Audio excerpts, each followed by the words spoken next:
You know what I love? Sports. Love sports. Sports. When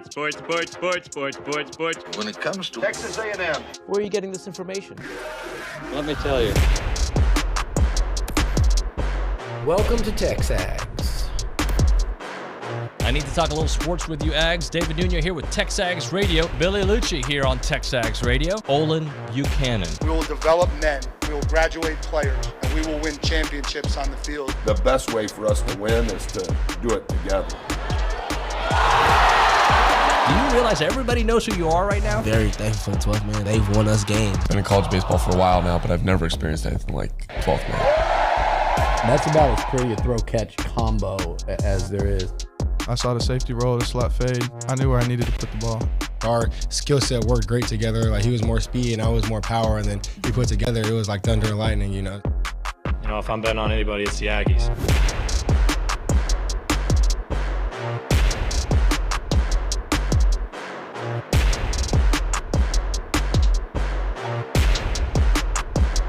Good riddance.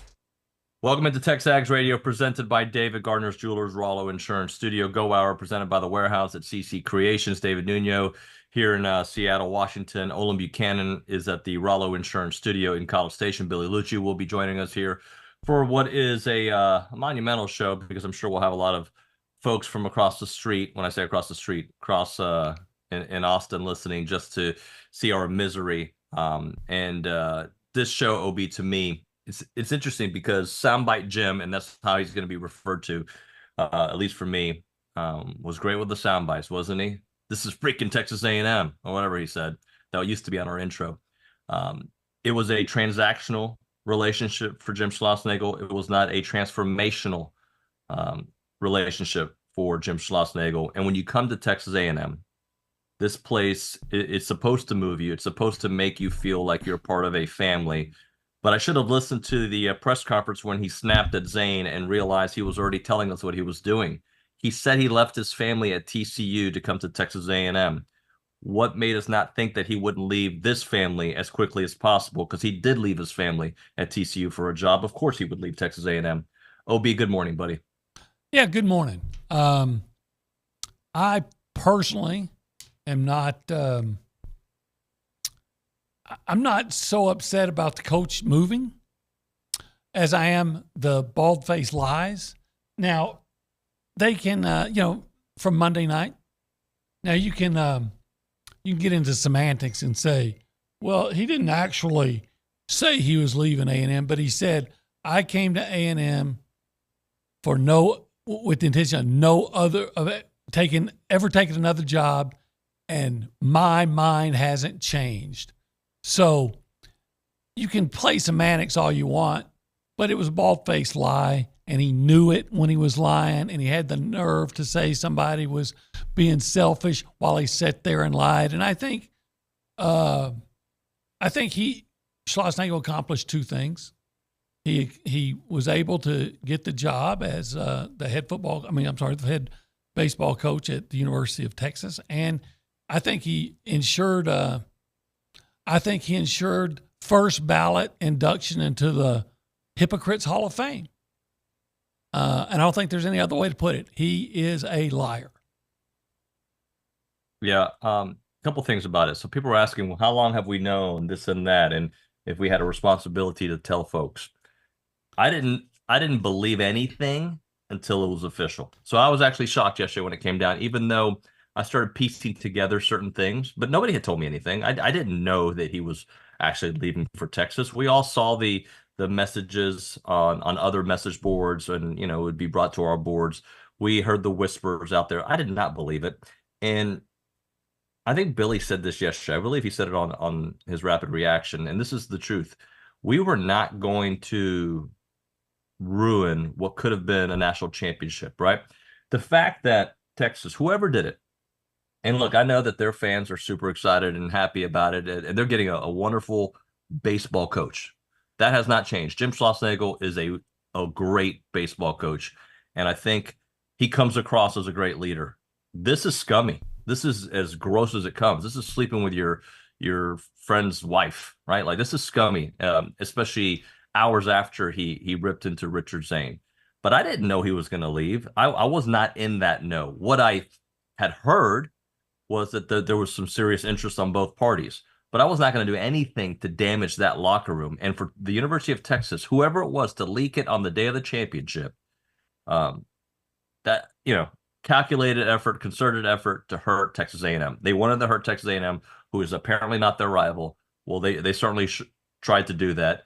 And today they're laughing because they got a great coach. Okay, we'll see how it all works out. Well, first of all, I guarantee you Texas A&M is going to get a great coach. I mean, they were looking for a coach when they got Schlossnagle.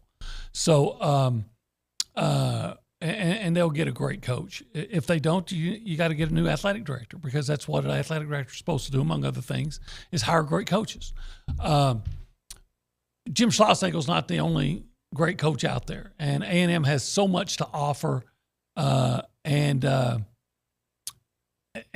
guarantee you there is a bunch of elite coaches right now that are making, if they're not making phone calls, they're having their representatives make phone calls to say, hey, just want to put my name in the hat. That's not, I don't worry about that at all. I don't even worry about, where A&M's going in the baseball program. I think they're going to get a good coach. And look, A&M's been successful before Schlossnagle. Oh, let me jump in there because Billy is joining us here on the hotline. We go to the hotline. We are joined by TexAgs co-owner and executive editor Billy Liucci. Billy, good morning. Good morning, guys. How are you, buddy? I'm good. I'm driving, thinking I was listening to y'all on radio, and then all of a sudden I hear Billy's here. I'm like, oh, I was wanting to hear Olin's thoughts on said matter. Well, I said that, quite frankly, that I think Jim Schlossnagle proved himself to be a liar and a hypocrite. Yeah, I don't think there's any question about that. And look, I'm sure the line from that end is there was no other way to leave and handle it, and I completely disagree. Look, if you're going to do it, you're going to do it. You're grown up. It's your career. It's your life. If you're going to do it, you do it, and you tell yourself, no matter what anybody says, no matter how much people beg, no matter how much money they throw at me, I'm taking it. I'm leaving, and then you can handle it differently. And it would still be an awful move in terms of just people are still not going to view you in any sort of positive light. But I feel like at least maybe you could sleep a little better at night. The way it was handled, I don't think could have possibly been worse. It couldn't have possibly been more deceptive. And it's not like, who the one person I think the deception, and I won't divulge too much, but I actually talked to him yesterday for a brief moment and a few minutes. But I'm like, the one thing I totally understand is don't tell me. I mean, come on. As much as he and I talk, don't tell me. If you tell me, I'm going to, that's just a secret that's not going to sit with me. Hey, the coach is going to Texas. But your actions told me. And that's where the Longhorns are getting confused here. They're trying, and even some people on our side. Well, you said they're trying to read a little tweet. Part of those tweet replies were to see if I could smoke him out. You guys know how I work, right? Because you hear me talk behind the scenes. Nuño, you've known for how long from me that this was a real possibility. But it wasn't done in my mind, because I'm sitting here going, I know what's been going on just because I just know. And there's been a couple of slip-ups by people around that have told me what was going on. I didn't quite know how to bring it up to him as this team kept winning and getting deeper and deeper, and you don't want to believe it's true. So, and you want to respect the friendship of your guy that's about to be playing Texas, in a regional, and is about to be coaching a super regional, and then the World Series. And I'm thinking about those kids on that team and going, I'm certainly not going to just ring the alarm and cause DEFCON 1 around Texas A&M baseball as they prepare to make this what I knew, and we all knew could be a magical run. But enough to where I called him the night before they played Texas and said, what the hell's going on? Why is all this coming from? And yet another check in the box was that he seemed a lot more concerned with where it was coming from versus the fact that for the first time I brought up the Texas job and why is this still going? Why have you not silenced it yet? And that to me was one of the bigger red flags. And then, but right up till the end, you're going, they're best friends, right, Olin? You could call and walk it back. Like, David, you could have called Channel 13 with your mind made up and your family's blessing, and you could have called Wendy and said, you could have called me and said, I can't do it, buddy. You and I have been friends how long? You could have said, I just can't leave. I know I told you I would. I can't. So in my mind, I'm going, if he made up his mind sometime after the Georgia game, after that series, oh, by the way, right about the time the team started slumping, if he made up his mind then, and now all of a sudden this team beats Texas in that environment, this team beats Oregon, Braden Montgomery suffers a brutal injury, and this team rallies around him, and then they go to Omaha and do what they do. You're still in the back of your mind wondering, because he started acting completely different again after they got to the World Series. Once they were over that hump, I noticed Slosh kind of back to normal. Some of the big donors that he talks to regularly said he seems to be himself again. You're going, But damn if he didn't know the entire time. And by the way, so do the assistant coaches, in my opinion, and I have that also on pretty good authority, but so did they. And we like to think, that part's a shame to me. Because I've always, it is what it is. I've always known Slosh to be, in my mind, a mercenary coach that's going to do what he's going to do for him, right? And that's fine. That's a lot of coaches, but not in that way, not to that extreme. But those assistants outside of Nolan Kane, Early, Max Wiener, I think you probably, they were put in a really tough spot, but it's still pretty awful to know that they knew and were going about doing what they were doing, knowing what was happening. Billy, do you think that... And lying to a lot of people. Yeah. Do you think that they were doing any recruiting for Texas while they were being paid by Texas A&M? Probably not to kids. There's some way to make a comment here or there, but you got to be really careful of how quickly word gets around, and that was the whole point of no one knowing. Probably to kids, but not. I don't think. I mean, I'd probably not to kids. Well, but do I they think slow play don't forget, recruiting for A&M then? That's the interesting thing is how much effort was being put in there. Probably still quite a bit of effort because you're trying to work the relationships and stuff. But what I think is going on, because a lot of the chatter that we were getting, and even a lot of Aggies were getting it because they were reaching out to us from the agent scout world, and that was going on. I know somebody that covers another A&M site said something like, or used to cover it a week ago, but the agent scout world had been buzzing for 6 weeks. Buzzing. And that was kind of where I went to Slosh with that info, saying, hey, it's guys in MLB who are saying it's done. Like, what the hell? And then, even the day of, I texted him a direct text, are you coaching at Texas A&M next year at Texas? I said, I've been putting this off out of respect for what's going on here. I'm asking you. And the answer was a non-answer. So, but my point of all that to say, Olin, is I think they probably had to keep recruiting them hard because you're building relationships. They're probably working behind the scenes if they were, if they're the recruiters.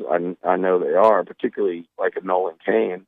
They're sitting there behind the scenes recruiting the agents. There's got to be conversations there, and that's kind of what's really way up there on the list of egregious things is you probably had conversations with your current players' agents before they played their last game in Maroon White. Billy, you mentioned me starting to piece things together and talk to you about it a while back. I still didn't believe it. Like I had at least even as early as yesterday, or as recent as yesterday, I believed this was all maybe a Hail Mary to get exactly what he wanted from the stadium. In my mind, I was like, what other way can you get everything that you want than by flirting with Texas, right? That's what I had, at least I had hoped for that. Because I didn't have any real information. I was just piecing things together off of feel. But it was obviously, even if they won the championship, it feels like that ship had sailed. Here's the crazy part, right? Had they won the championship, he's gone before the parade. Had they won the championship, he's gone before the parade. Because when it leaked on, the day of, Texas can't be without a head coach for several days leading up to the portal, right? You can't. The portal's, that deal's closing really quickly. So they were going to jump right in there, right? And he would have been gone before the parade. There's no way he could have stayed another 2 days here. So that part's just mind-blowing, too, is what would have happened had they won. Hey, by the way, I'm coming in studio. I want to talk to Olin about the timing of the leap out of Austin. And 3, 2, 1. And does that mean he's walking into the studio now that we should hit a break, or does that mean you and I should continue talking, OB? Well, he just sat down. He's right here. So. Well, there you go. 3, 2, 1. Billy, continue. Oh, is he putting his headphones on? Olin, good seeing you, buddy. Good to see you, man. All right. Timing of that. Talk to me. What'd you think? Chris Del Conte has controlled that information for weeks. You and I have done this long enough, and you in Austin, and you know Texas better than I do. They leaked that on purpose the day of the national title game to steal the spotlight, but you have to wonder if there was more to it than that. Well, I think that, talking to my friends over there, and they said, Del Conte's just so tunnel visioned. He probably didn't even think about that. No, I don't believe that for a minute. Yeah. I think that was calculated and all those things. Don't let that guy con you like he's done, Jim. Now, then a couple of con men, they're good for each other. So I think it was calculated. Hell, maybe in their mind they think, God, if he wins, does it make it harder for him to leave? Who wins a national championship and leaves? Hey, let's release this to do everything we possibly can. Okay, so you're my friend, right? And let's say we're best friends of 20 years or however many years. I have no idea. I haven't done the math. You're the best friend I've got, vice versa. We talk every day. Mm-hmm. I'm about to have the biggest opportunity in the sport that I love in my life. I've waited 30 years for this moment, and I'm about to coach to win a ring, to win a national title. The goal you've been working for your whole life. The reason that you get into coaching, the reason you play baseball. When you've come close and failed so many times. So many times, come close and failed. And I'm playing for it. And I get up that morning, and my best friend of however many years, who has control of his department, in my opinion, and I think anyone that realizes it, to let that leak out purposefully and then have a comment on it that you fired your coach the day of. Not the day before, not the day after, the day of that game. And to me, I'm sitting there going, how on earth could Slosh even, how could he not blow his top? Unless he's complicit. Blow a gasket and call and say, almost to the point that you screwed up, you screwed me on the biggest day of my life. I'm at a great job. I'm staying. I'm sorry, buddy, but you should have never. I can't believe you did that. Like that, everything changed the moment you let that, that was our deal. He could have told him, no matter what you do, you don't let that out until we get a chance, me and these kids, to win a championship. So complicit was the word you said. I have no idea how he wasn't, or that could have killed an entire deal right there. And so I have no idea how you can sit here and tell me he wasn't. And then you're going to let that sit all day. Mm-hmm. Every kid on your team has his phone, and you're going to go out there and coach with the kind of body language he coached. It was, damn, man. You've been at this long enough, as long as I have. And when it came out, and at first, okay, Texas being Texas, but when it never went away, the longer this thing lasts, the more likely it is for it to occur. And you kept thinking, when's he going to put an end to it? And then when it came out that day, everything that was happening with Texas, you're like, okay, now is he going to say something? It was like, now you have to. And when he never did, then I started feeling really bad. But then when he came back and he made the comment after, calling Richard selfish, which, hey, Mr. Pot, I'm Mr. Kettle, you're black. And it, like, do you interpret that as saying I'm staying, even though he didn't actually say he was staying? We were both wrestling with it the day after, right? It was a deliberate misrepresentation of his intentions. Well, but I think, and I think the thing he couldn't misrepresent was the truth, especially in hindsight. But we all sat in that lobby area, and Kendall Rogers came up, and Travis was there, and Carter, and we're all sitting there, and everybody was telling Richard, great job. And by the way, one of the national guys, I won't say who he is because it's just not. It's his business. But before Slosh even left that room, he beelined to Richard Zane. And I don't know exact words, but it was something along the lines of that took guts, young man. He said, you should be really proud of yourself. Yeah. That was a professional question. Richard's going to be able to get whatever job he wants before too long. I told him that. I said, that's a great moment in your career. Yeah, absolutely. And he asked me if he could do it. And I said, no, like I told you have to do it. I said that, and I told him even beforehand, because I could tell he was nervous. People ask you and Nuño and us all the time, hard question, but then Zane asked it, and a bunch of people said, why'd you do that? Well, some of those same people should probably apologize to Richard. Yeah, hell yeah. Because what he did is he smoked him out. And that was our thought process. And I slightly phrased it differently for him because I wanted to say, you serve it up in this way where he has no excuse. There's no reason in the world if he's staying for him to come at you. Mm.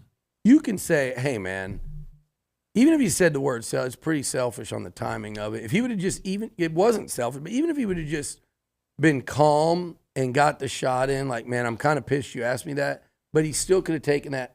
And you notice when he finished his statement, he just immediately got up and left, so there could never be a follow-up. Yeah. Because I don't know if you remember. By the way, he didn't immediately get up and leave. He went over to Richard and said, did he? Okay. He got off. I'll never speak to you again. Really? Yes. What a... and I say that, that's not pride. He said that in front of the whole room. But he whispered it. What a punk. He whispered it. Yeah, well, you know what? That just further tells me the kind of person that he is. I thought that was awful. And look, Richard's fine. And he you know what? I'm going to say this, and this is the truth. Richard Zane was fine with Jim Schlossnagle's reaction. And he told me right after that, I'm shaking. I'm like, adrenaline. I'm nervous. I would ask that all over again if we needed to. You know what upset Richard? I don't. Obviously, it wasn't. It wasn't. I thought they had a really good relationship. It wasn't the big bad wolf coach. It was the TexAgs message board. Yeah. Yep. That night, it was Aggie's A loves and what they were saying about him. And he called me while I was at the team hotel.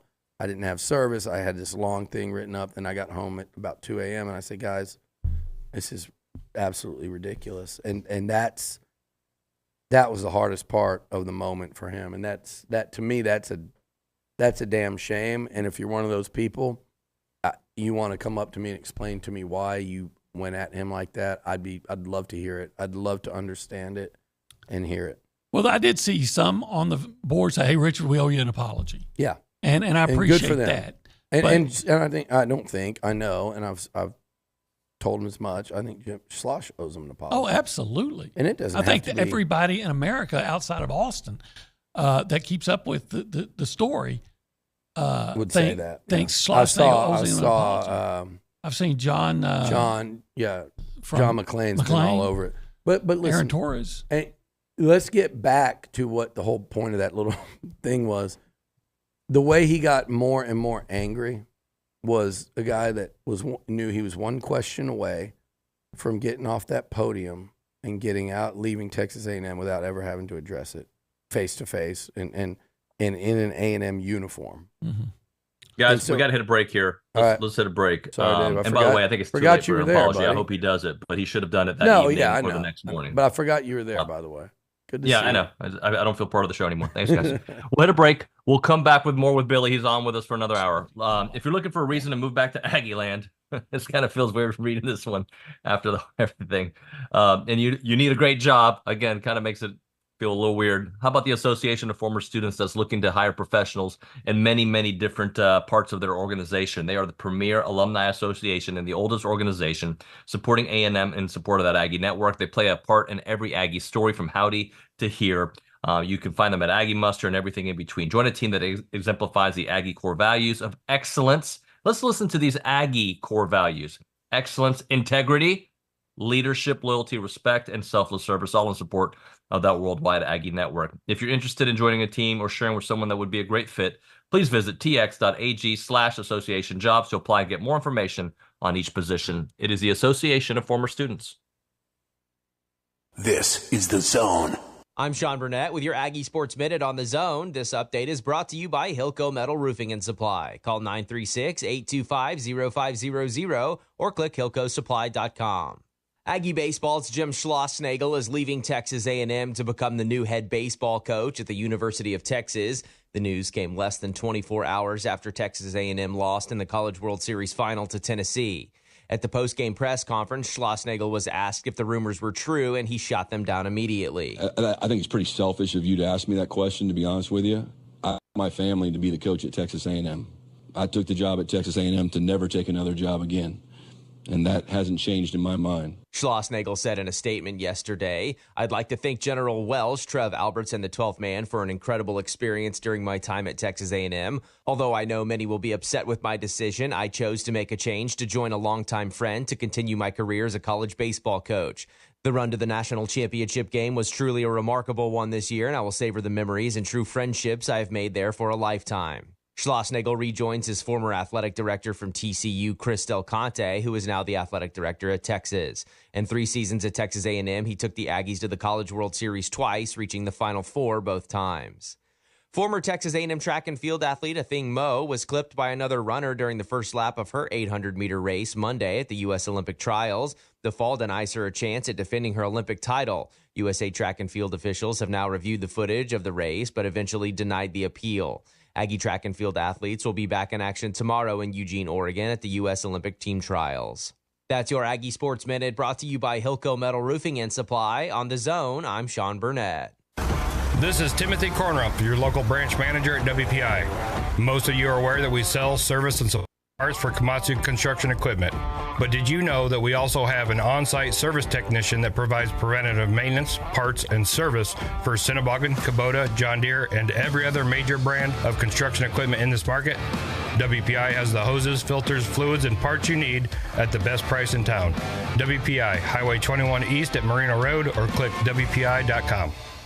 Ladies and gentlemen, boys and girls, introducing the first ever Brazos Valley Family Expo, presented by NPT Network.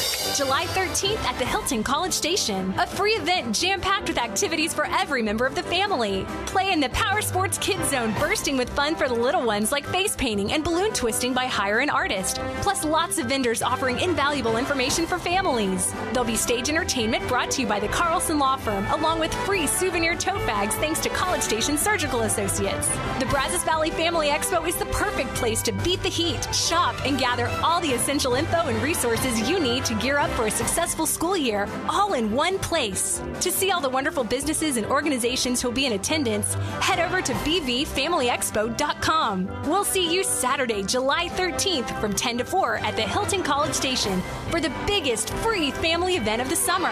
It's the Brazos Valley Family Expo, a Bryan Broadcasting event.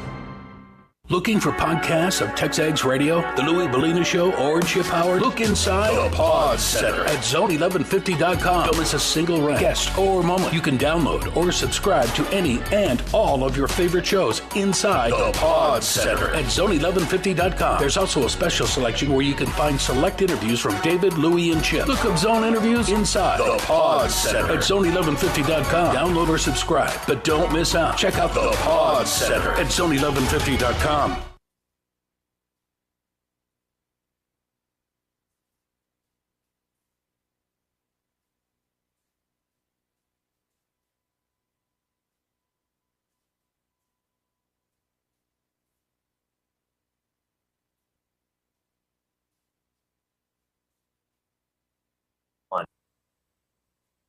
All right, welcome back, everybody, to TexAgs Radio, presented by David Gardner's Jewelers. I'm in Seattle, Washington, while Billy Liucci and Olin Buchanan are at the Rollo Insurance Studio in College Station. Our YouTube chat, OB, is popping. We have a lot of new visitors watching the show. I hope everybody, even the ones from the University of Texas, like, comment, subscribe.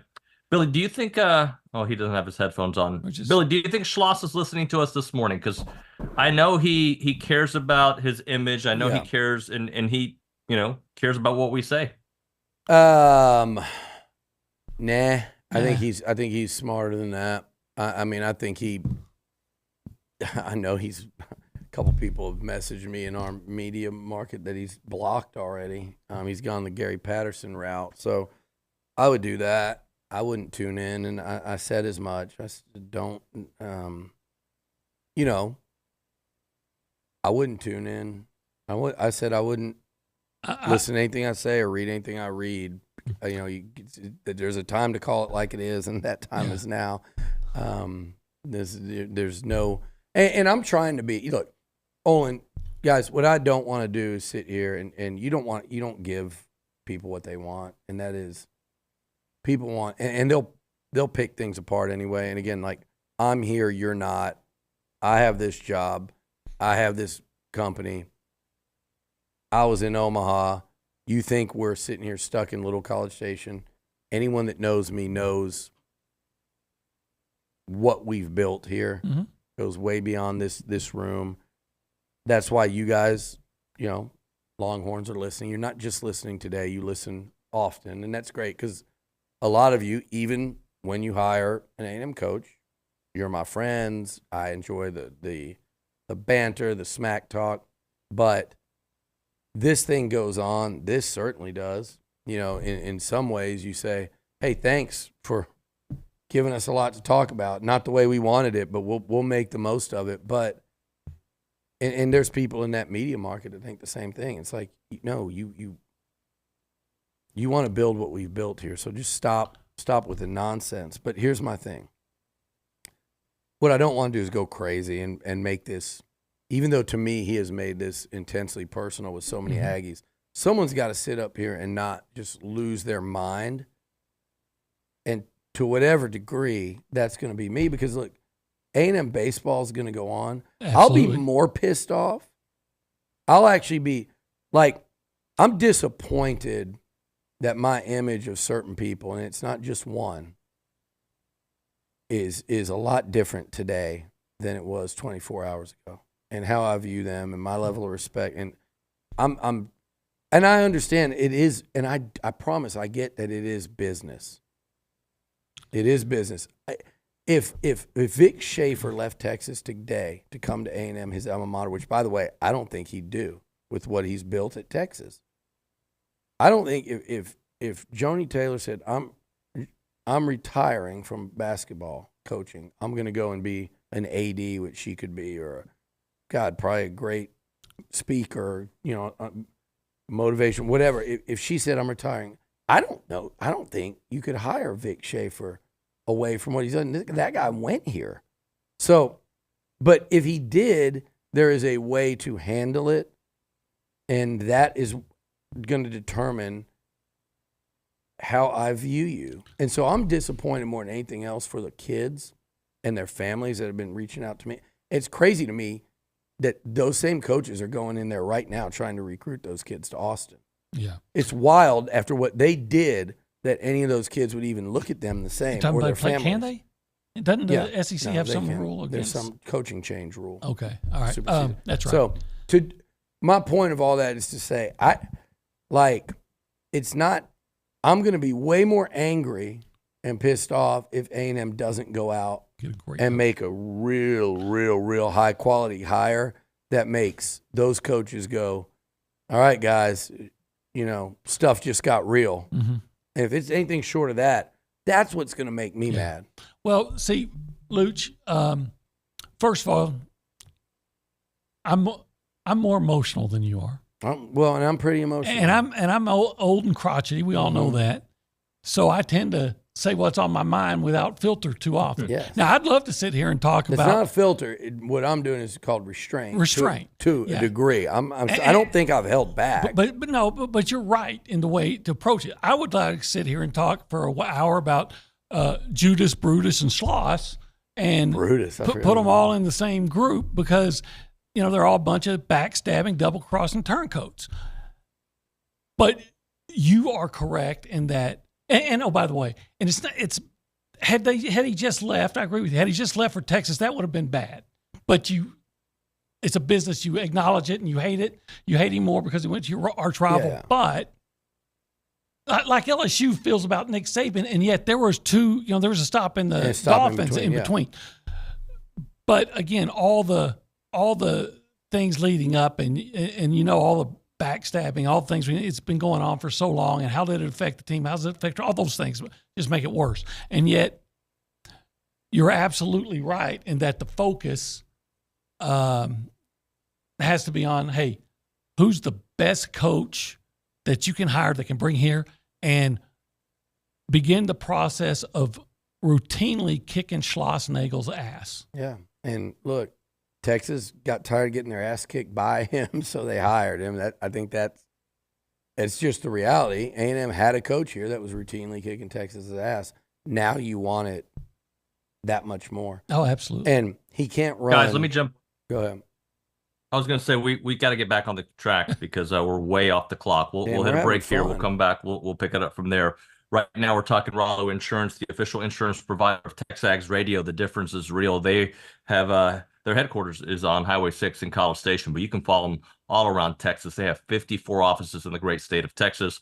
But beyond that, they are just good old boys here in this market trying to give back and also give you the best insurance experience that you can have, right? They can write any form of insurance to anyone in the state of Texas, but they can also just take care of you, whatever your needs are. With me, the boys, my twins turning 16, needing to get their license and their insurance, they're helping me throughout that entire process. Say hi to Jackson and Jason and the whole crew. By the way, Jason was in Omaha supporting the Aggies because he does support the Aggies all the time. Call them up, 888-44-ROLLO, or go to RolloInsurance.com. That's 888-44-ROLLO, RolloInsurance.com.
All right, we are back here on a big TexAgs radio presented by David Gardner's Jewelers, Rollo Insurance Studio. Appreciate everybody listening and watching the show. We have some new folks watching on the program, so thank you very much for that. Billy, I want to touch on something to start off this segment. Bronny yesterday had put out a post about expect several people to enter the portal. You didn't hear this part, Billy, so you're putting your headphones on. But Bronny yesterday put on the boards that he was expecting several players to hit the portal, which is part of the reason A&M has got to find their head coach here real soon. I believe the portal does close July the 2nd, around that time. So, but going into this coaching search, the program's in a completely different place. And I think the way you guys phrased it yesterday was mindset. So let's kind of go through the process, what you think they're going to do over the next couple of days, and maybe a short list of who you think they may go after. Well, we talked about this last night on the pod, and this is Trev Albert's first coaching search, and it is very unique because if I had advice to give to an AD that knows a lot more about being an AD than I do, but what I do know is that he has to nail this search. I think people are realizing, and Slosh probably helped with the way he did it, they're not really pointing the finger of blame in the direction of a Trev Alberts, and I don't believe they should. I don't think so. I don't believe he ever had a chance to keep him. I think he left mentally, at least, and probably had conversations with his boy down the road around the time that Ross Bjork left. And by the way, if Ross had stayed, still would have left. I mean, that was 3 years of trying to have a relationship and having none and being very frustrated. And Ross, his inability to bring the stadium stuff and concerns to the board, or essentially, if you ask Jim Schlossnagle, those, and I'll be interested to hear what he says at the presser today, because I believe he'll probably get pretty defensive. Should you go down to Austin, OB, and fire off the first question of that bad boy? I would have liked to. I don't think I can make it. At 11. Yeah, I know. We were thinking about it. But, you know, if you go and look, you've got to make that hire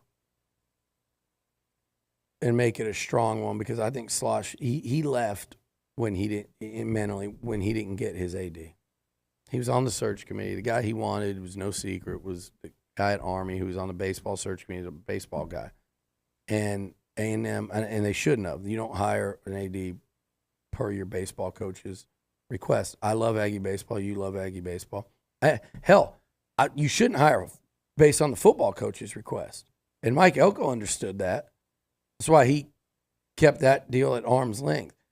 Jimbo Fisher did that, and we saw the result. So much less, though, a baseball coach. You don't hire the AD. But he wanted who he wanted and didn't get it. And I think at that point, it was like, that's.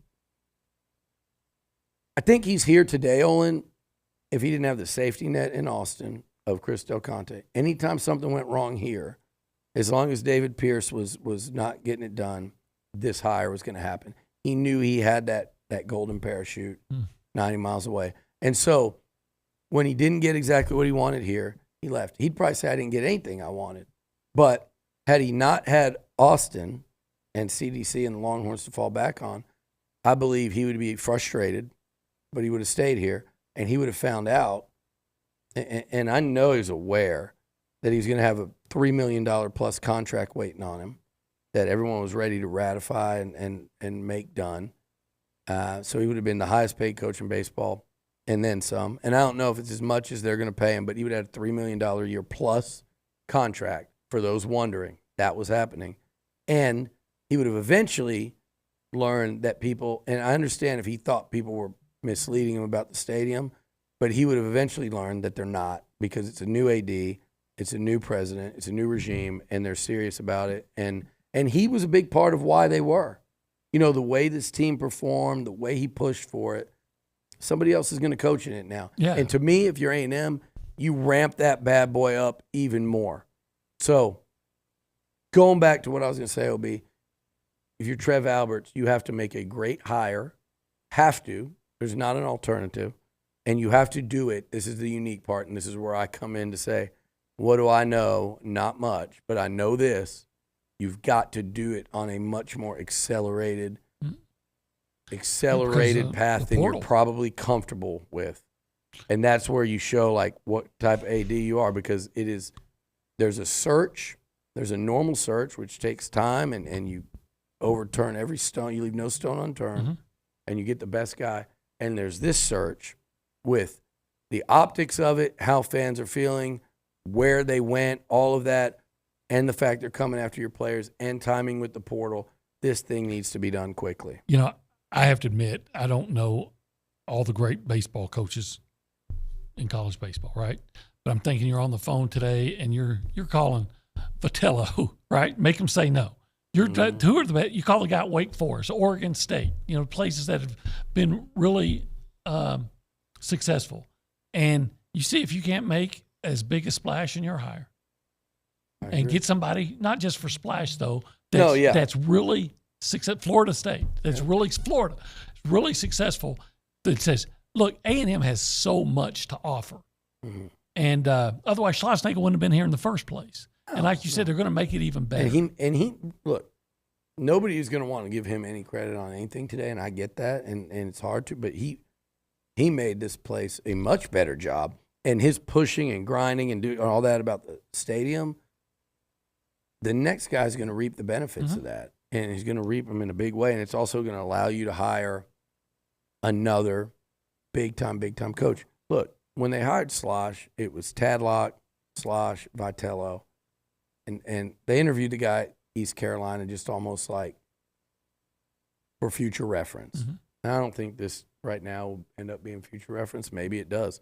But those are some big-time baseball guys, particularly Slosh, Tadlock, and Vitello, especially Tadlock 3 years ago. He had Tech, I think, coming off back-to-back World Series, whatever it was.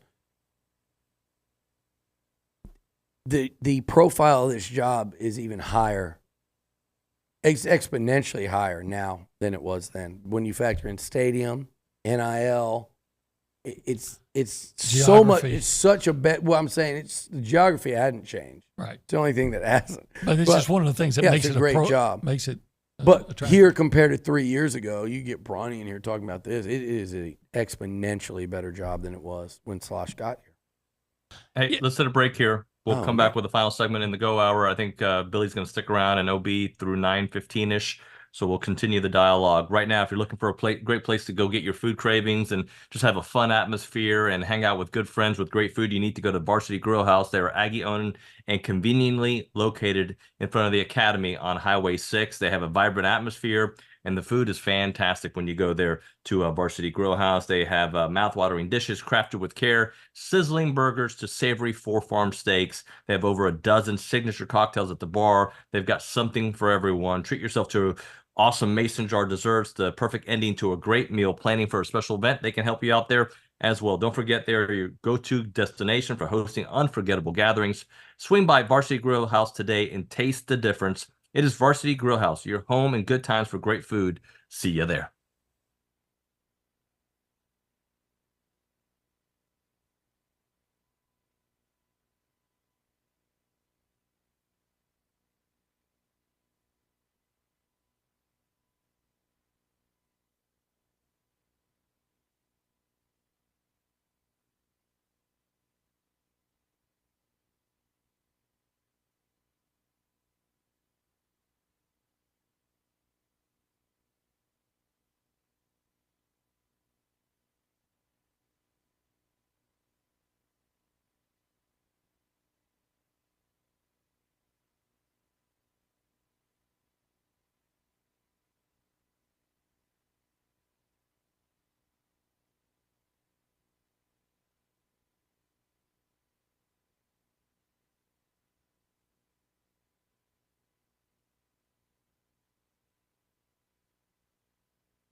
All right, we're back here on TexAgs Radio, presented by David Gardner's Jewelers, Rollo Insurance Studio. It is the Go Hour, presented by the Warehouse at CC Creations. You can text the program. We only have a minute left in this segment, guys, because we have the hard out here. So what we'll do is we'll close it out. Billy, before we hit the hard break, just not surprised, man. A lot of viewers today, a lot of people really getting into the program, but a lot of viewers from the school there in Austin. Yeah. David, listen, dude, there's a lot going on, and you're not sitting here to see it. I'm sorry. I know it's great radio, but OB listened to during the break. We find out more by the minute. I've heard Slosh is going to address, rumor has it he's going to try to dress down A&M and possibly even Zane and who knows what else during that presser today. So that'll be interesting, man. I really wish you could get down there and it's 9 o'clock. Got to stop and get gas, but I can drive Go, fast. Go, B. We got to hit a break. Damn. Billy, you and I will continue talking about it on the other side of TexAgs Radio.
All right, we are back here on TexAgs Radio, presented by David Gardner's Jewelers, Rollo Insurance Studio. So as it stands right now, I am solo. Ryan Brauninger is going to be joining the show here in a minute. I think Billy is working the phones, and OB is speeding on his way to the University of Texas press conference.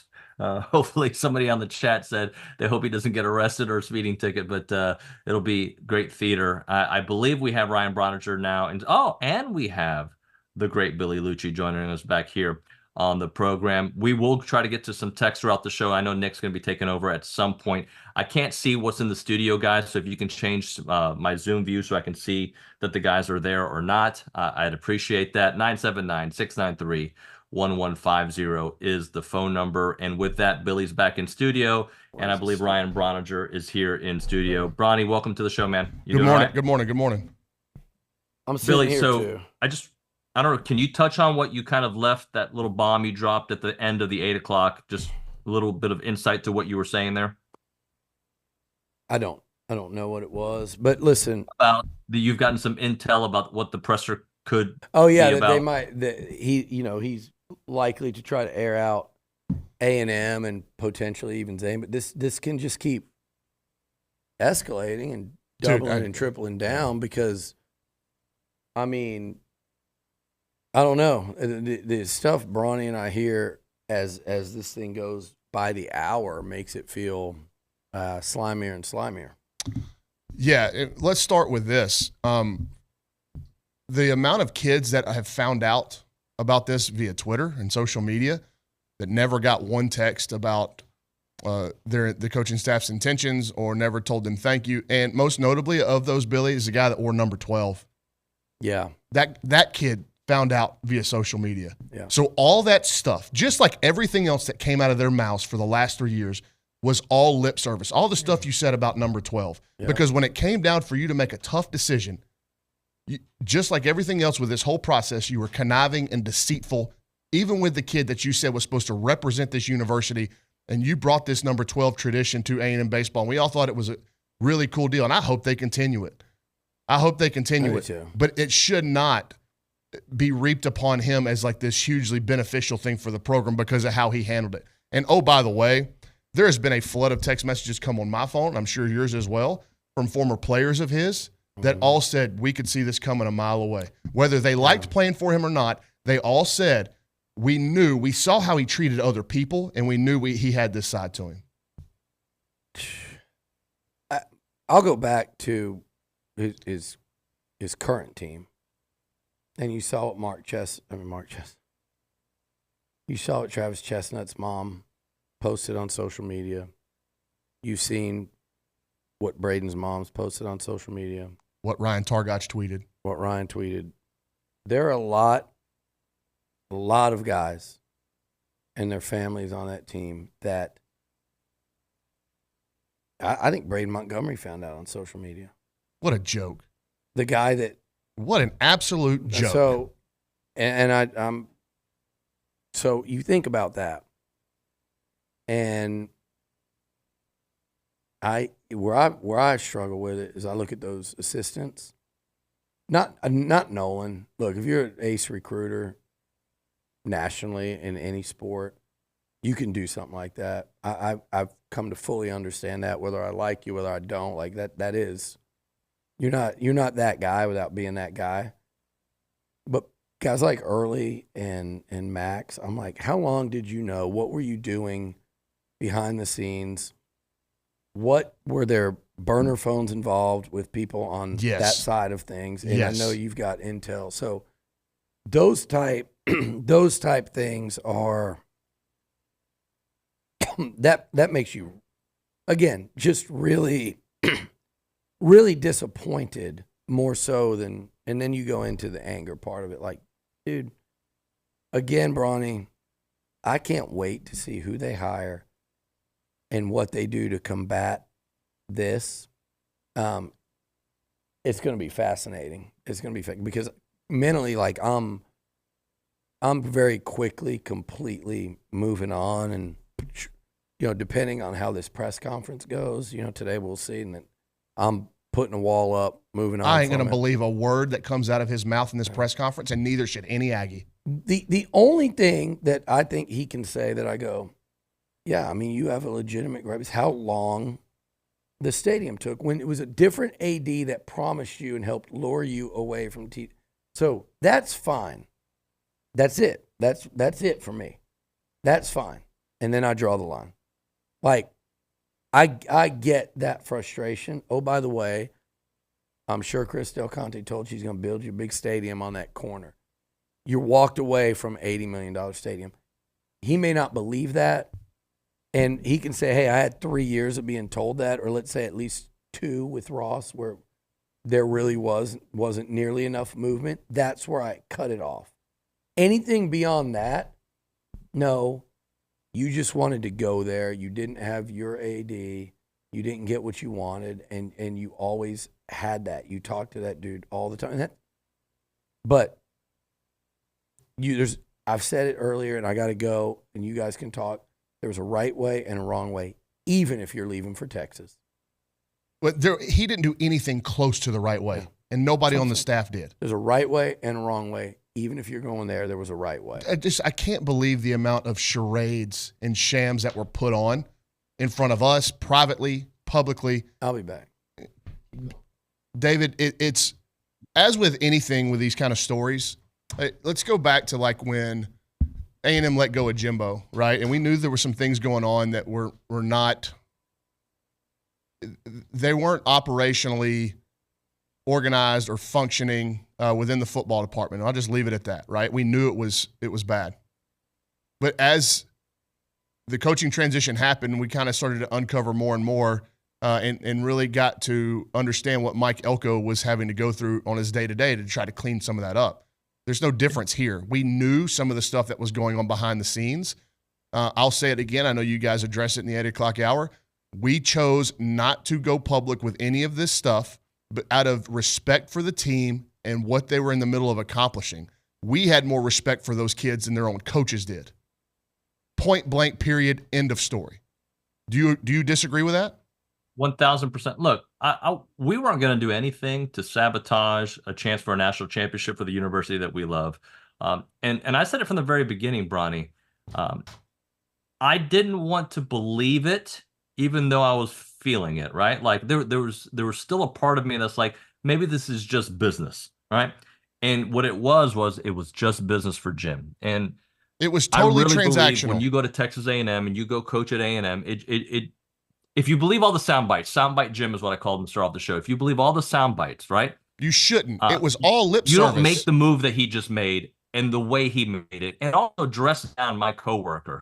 And I think it's classless. I think he should have apologized by now.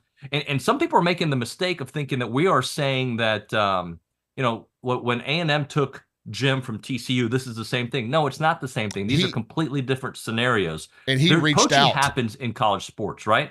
I understand that. But in the fashion that this happened, agreeing to it probably before the championship game, coaching with it in the back of your mind, and also going to the rival of the school. They are rivals. You don't do that, especially minutes after losing the College World Series final. Well, what I was going to say was, just like that situation with Jimbo in the transition to Elko, there's more stuff coming out. And we knew it was bad. We knew it was moving this direction. But I've got more and more people texting me about how long ago this was being done. And throughout the course of the season, and really in late April is whenever this first started becoming real.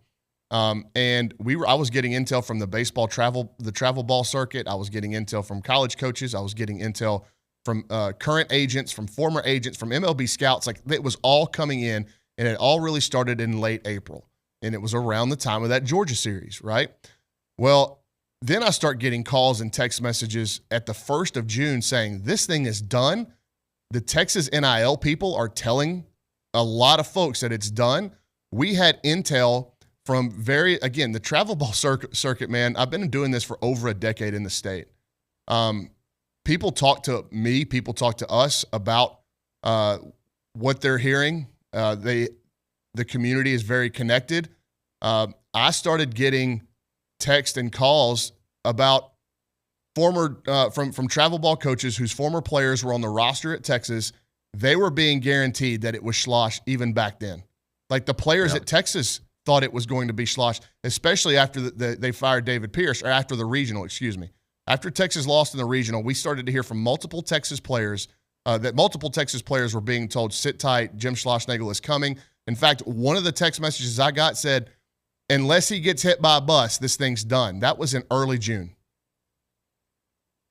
But again, the reason why that you hesitate with all that is because agents have been wrong before. And because that circle is small, that sewing circle is small, the game of telephone can get passed back and forth and things can get misconstrued. And you just hesitate to ever say anything's 100% done when it's only coming from one side. So privately, what we had heard from the man himself was that he was telling people he's not going. He's got no interest in the Texas job. He told a couple of national folks multiple times, my stance has not changed. I'm not taking that job. And then went through hoops and multiple layers of deception and charades to cover himself. But he was lying privately, and everything he said publicly about loving Texas A&M, all this other stuff, to me, is total lip service.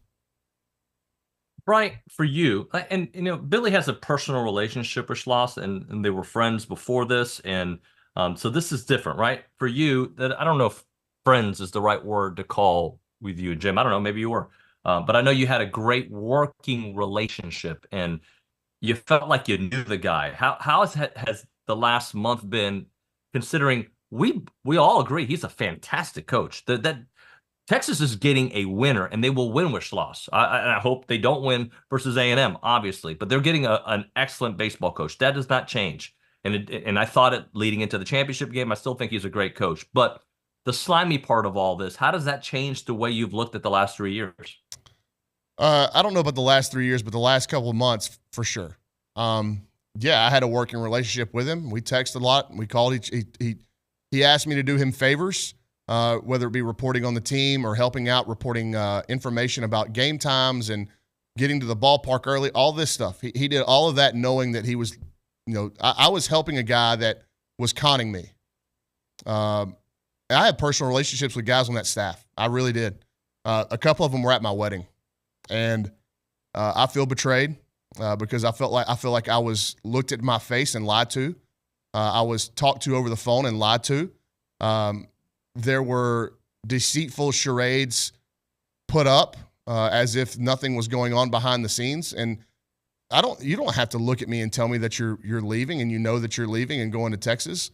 But I also don't play me for a fool.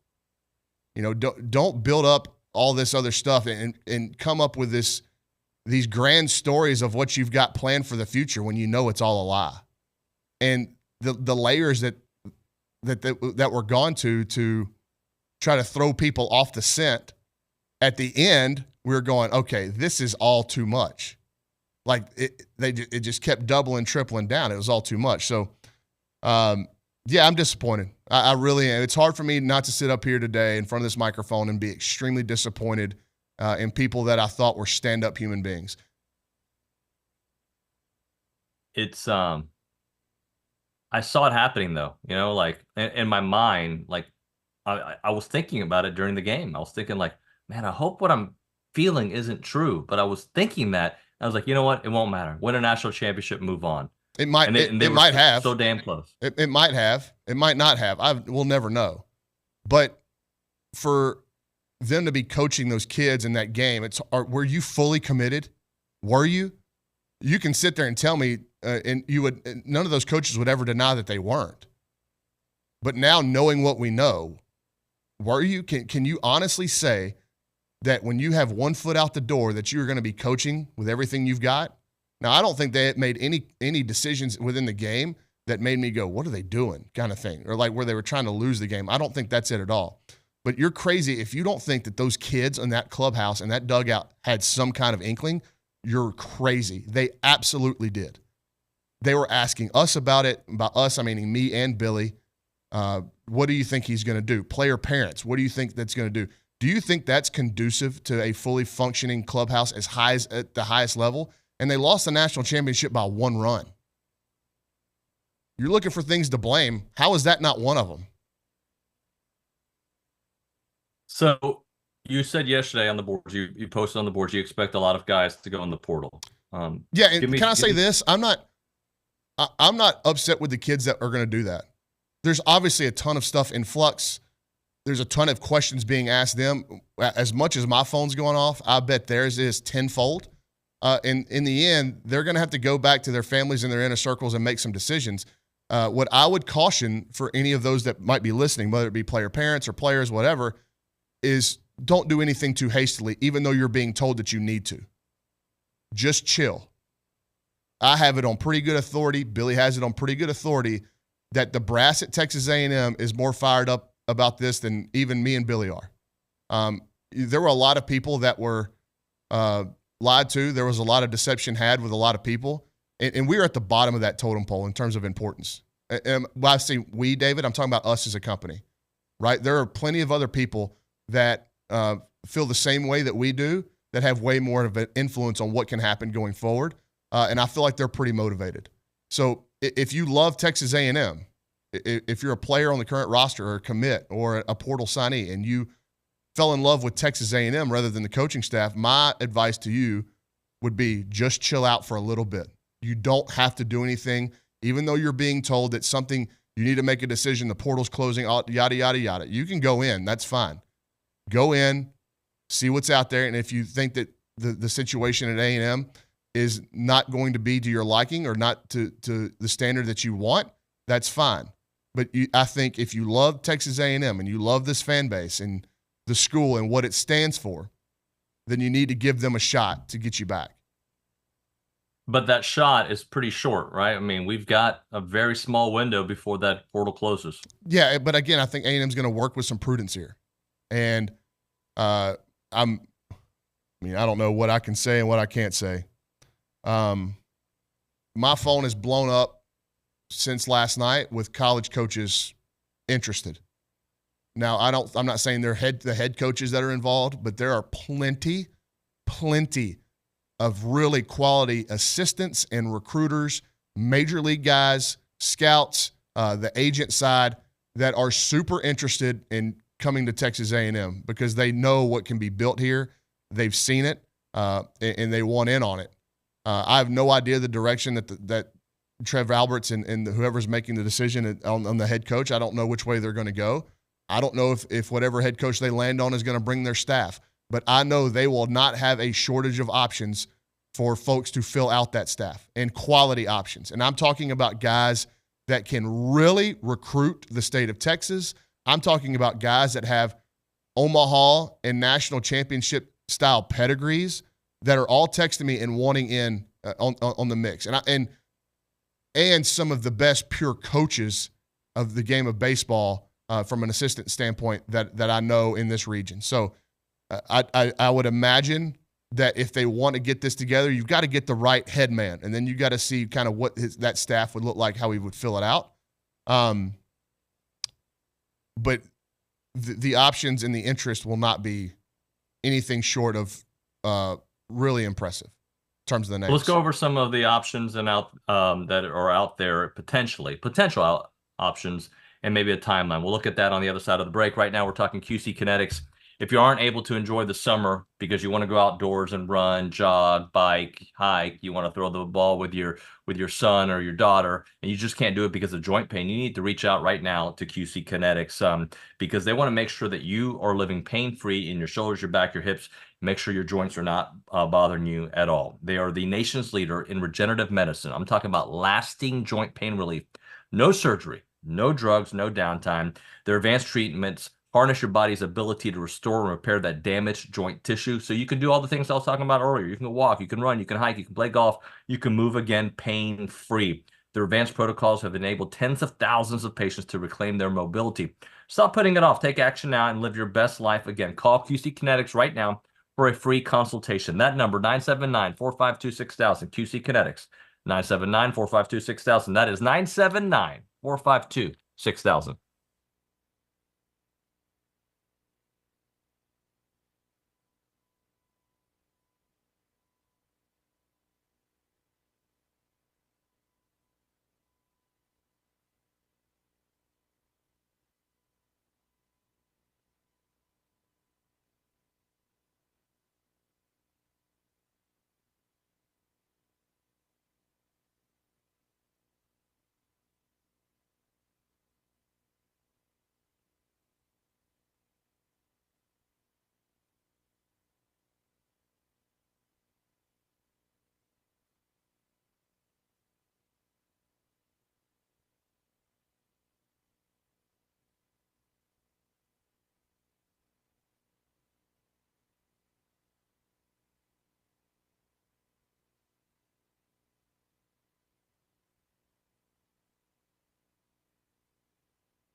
All right, welcome back into TexAgs Radio, presented by David Gardner's Jewelers, Rollo Insurance Studio.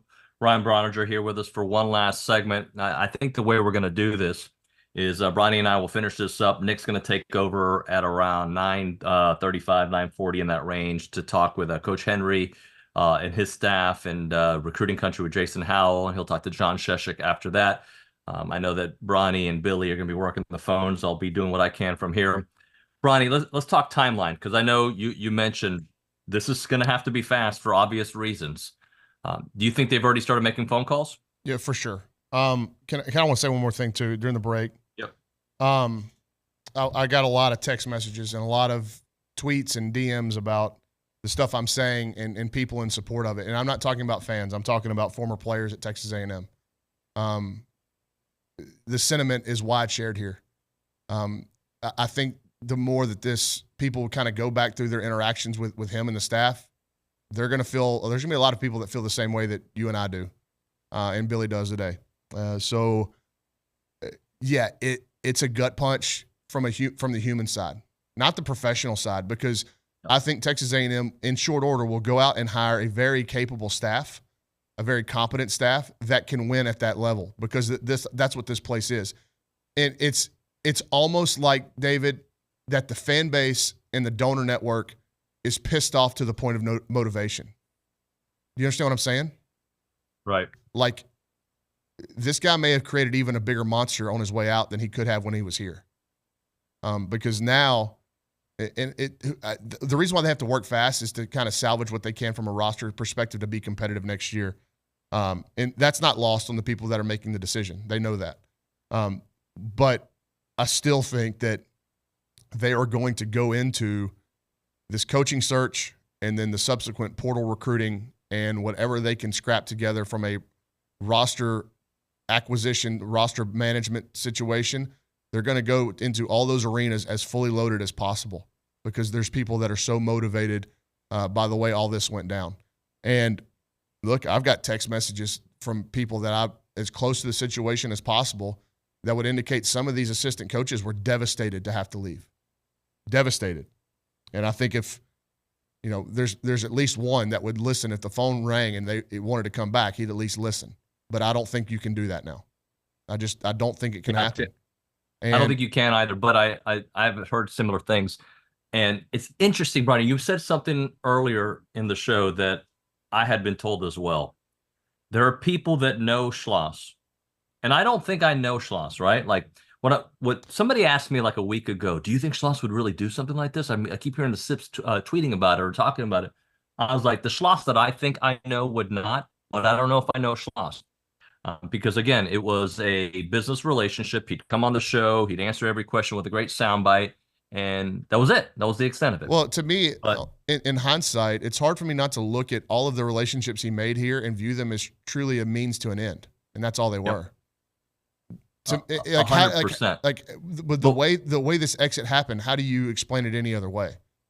To me, it's lying. If you're going to sit there and say, no, I genuinely loved Texas A&M. No, you didn't. You did not. All that stuff that you said about the 12th man, it's lip service. It's eyewash, man, because you can't do and say that and then turn around and do this and take the coaching staff and try to pilfer the roster. Actions. And what did Jimbo used to say? Your actions speak so loud, I can't hear a word you say. And also, what did Jim Schlossnagle used to say? How old would you be if you didn't know how old you were? Well, how old is he acting? I don't know, man. Well, it's interesting, though, because what you said was you heard from former players and people who were close to the organization. I've heard from some people that are close with people, and you know how this game works, right? We all hear from people, and people aren't surprised.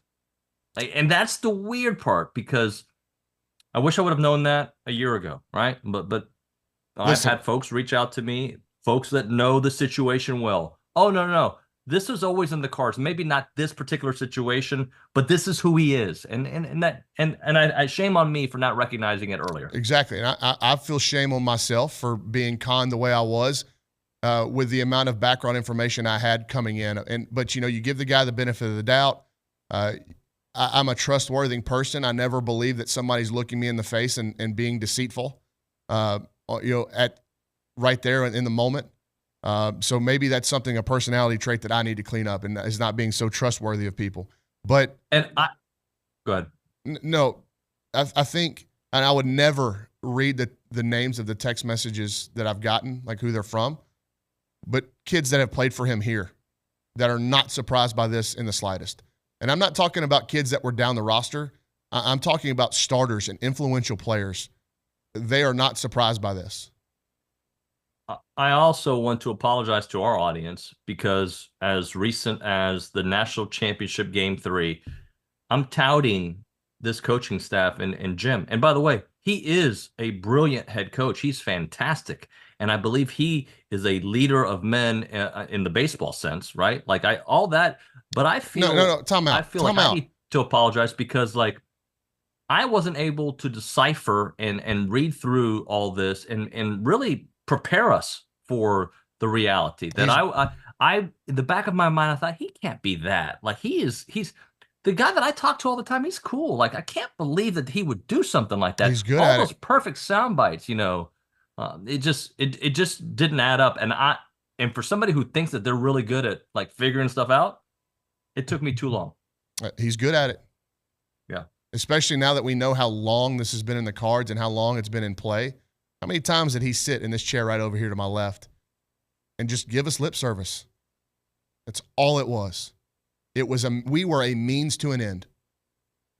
And if he quit coming in and doing those interviews on Mondays and Thursdays, we would have known something was up. So it was all part of this game, man. It was all part of this game. Interestingly, the last couple of hits we had with him, he didn't come on Thursday. And that didn't surprise me because, playoff games and postseason runs, like I don't bother him as much. But he was a little silent towards the end, which I attributed to at the end to, hey, it's the College World Series Finals. Like he doesn't have time for a radio hit. Like that's how I looked at it. And it probably was some of that. But also, I think less media was probably good for him at that point. Well, and excuse me, the Texas side was right. And the stuff that I was hearing, they were getting way out ahead of their skis. They, as we know from our vast history with those folks, they can't keep anything a secret. And something this big was not going to be kept under wraps. They had too many loose lips. It was getting back to us, but it was hard to say that was substantial truth when in private conversations the complete opposite was being said. So how do you know which way it's going to go? Like me and Billy swung back and forth on this thing. Like, is he going or is he staying? Well, he said this to this person. Yeah, but these agents are saying this, and these Texas players are saying this, that they're being told don't leave because this is happening. Then this A&M's, hey, they're making calls to portal recruits and setting up a portal transfer portal official visit weekend this coming weekend when they get back from Omaha. Total sham. That was a total charade. That was part of what they had built to make it seem like everything was hunky-dory and status quo. It's what it was. And again, that's the part where the people told me directly that it was happening, and they told other people that I respect immensely that it was happening, and it was never in the cards. And so, again, I think I do a pretty good job, David, of being like self-critical and like holding myself accountable. So I'll say this. Part of this is my fault, our fault for being too trustworthy. And when there was major red flags coming in, and everybody in the baseball world will tell you, there was a reason one of his top assistants didn't follow him here. Tough to work for. Now we'll see what happens going forward, but in the end, I know some of this sounds like we're bitter, and we are to a certain extent. But I do want to say that I was too trustworthy, and I was conned by a guy that looked me in our face and looked us in our face and was deceitful. And I won't give – it's going to be hard for me to give anybody that much leash ever again. Hey, Cody's asking a question, all right? And I think it's a good question on the YouTube page that I would like for you and I to chew on. Let's do it on the other side because you have to leave by 9:45, right, Brian? Yeah, I'm going to have to do it quick because I've got to be on the road. All right, Again, let's do this then. Let's go long here for a couple extra minutes, and then Nick can close that part out. Cody says, TexAgs, honest question. How would you guys feel if the entire situation was reversed? So let me start it off, Bronny. You take it from me. Couple things. Integrity is important to me, right? Like, so I understand if you're the University of Texas and you are super excited about getting one of the top 3 coaches in college baseball, top 5 coaches in college baseball, you should be excited, and you took him from your rival, 100%. Okay, but I do caution you to think about how this whole thing went down, and I've heard from very cool University of Texas alum. One is one of my dearest friends in the world, right? That don't like the way this all went down. It looks gross. It feels disgusting, and the aesthetics of it are not right. So would A&M be happy to poach a top coach from Texas? Of course, that's part of the game. Do we like the way it went down? Do we like the way we were lied to? No, all the other parts is what make this scummy. And I do believe there's a line you shouldn't cross. When you're the head coach at A&M, you don't go to Texas, and at Texas, you don't go to A&M. I believe that there's a certain line you don't cross if you really believe in the fabric and the culture of the community you've joined. Yeah, and whenever you just compound all that with all the stuff that he said over the last month, 2 months, knowing that he was leaving, like it gets even worse. Like you're only building your case there even more. For me, I think that his reputation, which was already a little bit tarnished in some circles, in baseball circles, has only taken a bigger hit based off the communication that I've had. And I'm sure there are people that are perfectly okay with it in the baseball world. I'm not saying that it's 100% everybody is against what just went down. They've obviously got great connections in the world because they're so good at recruiting. They've been doing this for so long. But there's definitely been an uproar from a lot of folks that matter, at least in this state, about how this all went down. And I can't think of in the history of this rivalry, where does this guy sit? Yep. Where in the history of sports and athletics in this state, where does this sit on like betrayals? Buddy Ryan, Buddy Ryan taking the Oilers. You got to start thinking about it. Yep. I don't know, man. Be interesting. It'll be an interesting couple of weeks. Somebody just asked, and we'll break after this. If it was different, if integrity mattered when he left TCU. Again, I think that Texas A&M and TCU, that's not the same situation between Texas A&M and Texas. I think it's a completely different He'd also been at TCU for how long? 18 years, was it? Or something yeah, to that and effect? he had interviewed for other jobs how many times? But look, on his way out at TCU, and that's why Richard Zane should be commended. And there are a lot of Aggies that will not swallow their pride. Now, I will say this. There have been a few that I've seen it in my mentions, I'm sure that you've seen it, that have changed their tune on the question that Richard asked. But had Richard not asked that question, he would have gotten out of here scot-free like he did at TCU. When he was coming to A&M, when TCU lost that regional, he dipped. He never talked to any media about it. And he was 30 seconds away from doing that the other night until Richard's question. And he couldn't dodge it anymore, and he had to say something to him.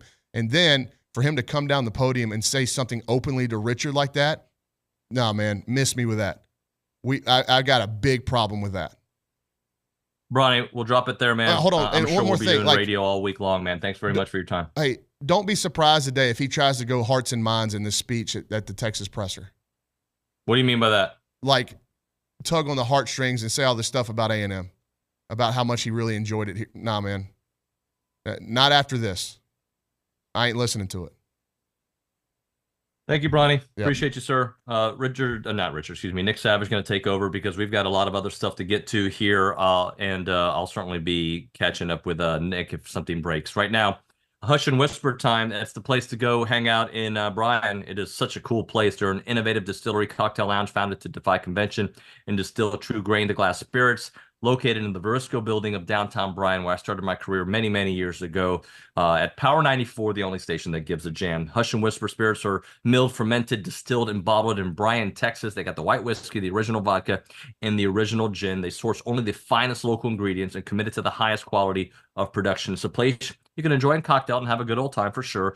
but you can also just have an experience with friends and family and just enjoy it. It feels like you're in the 1930s. It feels like you're away from the area. It's such a cool place to go. You can reserve a tour and a tasting. You can do it both. You can just do a tasting. You can book an event, a meeting, a celebration, or team building.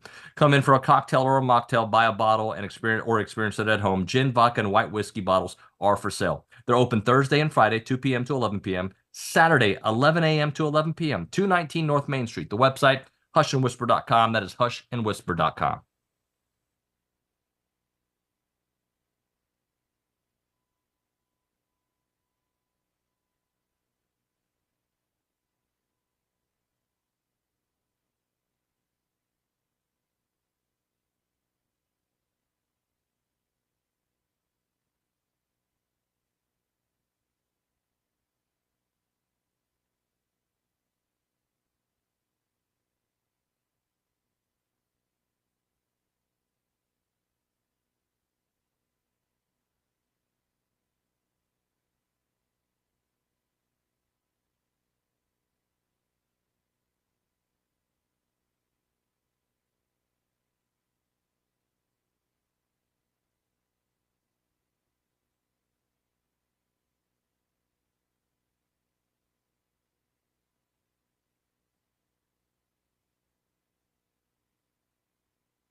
Howdy, everyone. Welcome into TexAgs Radio.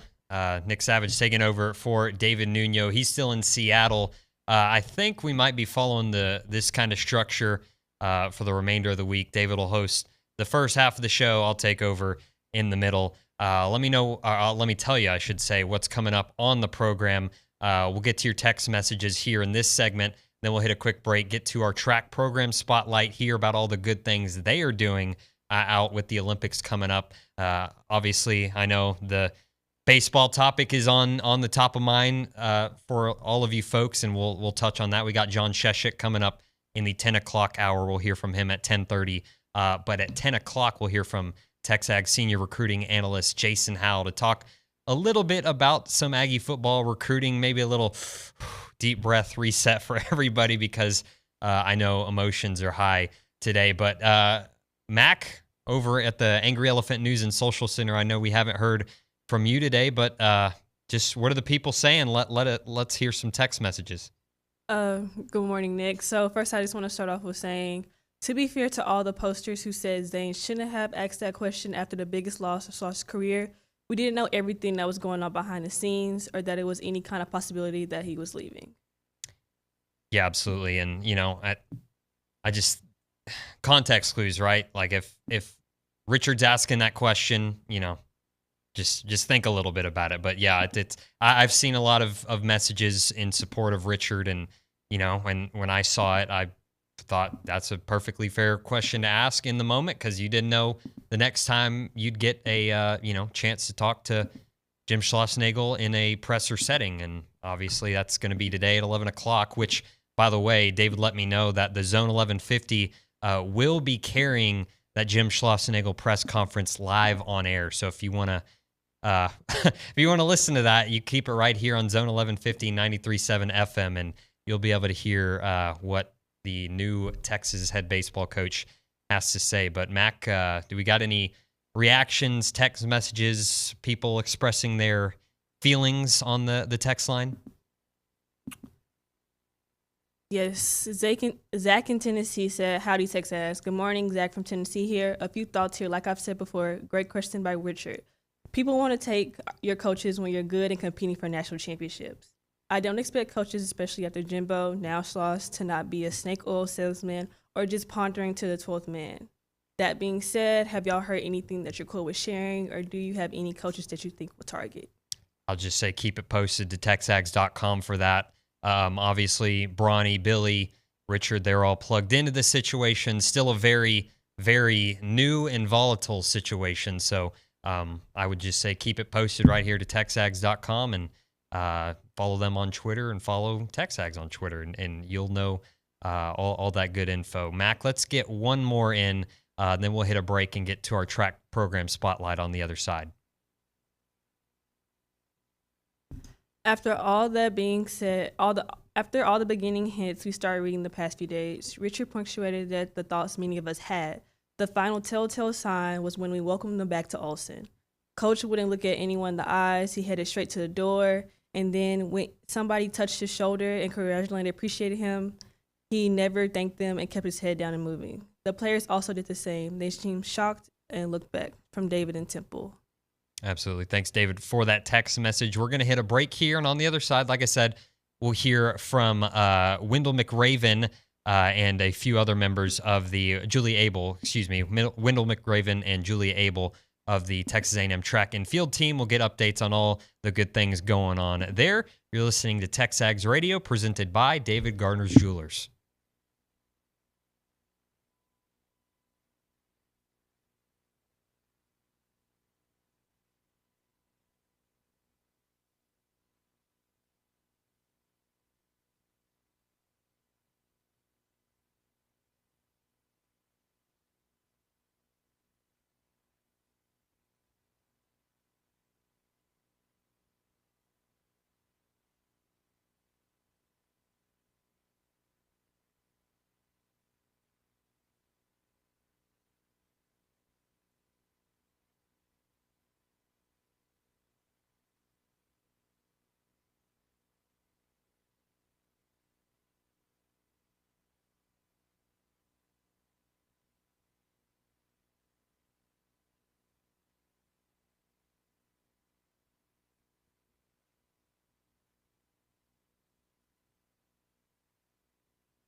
Welcome in, y'all. TexAgs Radio presented by David Gardner's Jewelers here inside the Rollo Insurance Studio. Nick Savage filling in for David Nuño the rest of the way. And it is time for our track program spotlight. That's brought to you by Schulte Roofing. Schulte Roofing is an award-winning roofing company that provides industrial, commercial, and residential services to Belleville, Brenham, Bryan, College Station, Conroe, Montgomery, Navasota, San Antonio, and the Woodlands. Schulte Roofing is the home of the Bulletproof Roof Guarantee, the industry's best roofing system, roof installation warranty, and 100% satisfaction guaranteed or your money back. We got Wendell Wick-Raven and Julia Abel in studio with us here today. How are y'all doing? We're good. How are you? We're great, busy as y'all can imagine, but so is Aggie track and field, or a lot of former athletes as well. Really busy with Olympic trials and whatnot, but I guess we can start with the first 4 days of the Olympic trials. They're wrapped up. 2 Aggies qualified for the Olympics, while 1 made the relay pool to be selected. So, just tell us a little bit about that. Yeah, I mean, it's off to a great start for a lot of our athletes. To see, Fred Curley continues to come through and be a big timer on the world stage. Bryce Dedman continues to be consistent in the 400 meters, made the relay pool. This will be an opportunity for him to go after a second Olympic gold medal. And then watching Jacob Wooten, that's just really a great story, a guy that's been just sticking with it. I mean, his senior year, he did not even score at the NCAA championships, and now in 2024, he's going to represent the USA in Paris. So that's really really cool for those people that are done competing now. And then obviously Jaqueline Scott, JQ, in the first round of the hurdles breaks her school record. Awesome. Runs fantastic. A world class time. Makes the Olympic standard in the hurdles. And then along with him, Connor Schulman both advanced to the next round in the hurdles. So it's a lot of positives. Yeah, absolutely. Still another 4 days. Y'all were kind of explaining to me they take a little break in between 4 days of the American trials coming up starting tomorrow. Is there anything we need to watch out for specifically there? Yeah, that's when those 2 hurdlers will move on to the next round. I'm so excited to see what they do there. And then that's pretty much that pretty much wraps it. Pretty close to wrap. We have Cameron Dixon. Dixon's in the 200. Oh, we can't forget Sam Whitmarsh in the 800. Oh my gosh! And how do we forget that? Sam, if you're listening, we love you. We do not mean to forget you. Yeah. But yeah, Sam will be out there too. And then we have all of ours going to the Jamaican trials and Canadian trials as well. Yeah, it's like our director of ops is like a travel agent over the last couple of weeks because there's people going to the trials, coming back from the trials, Jamaican group going to the Jamaican trials, Canadians going to Canadian trials, et cetera, et cetera. This is the season's supposed to be over, in theory, and yet it's just as busy as ever. How cool is that?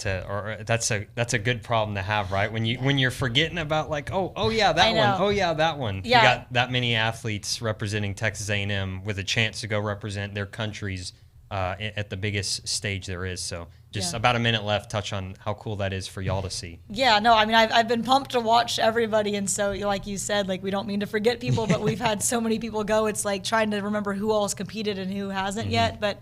It's really cool. I was on the team with these people, and so it's really awesome to see my teammates.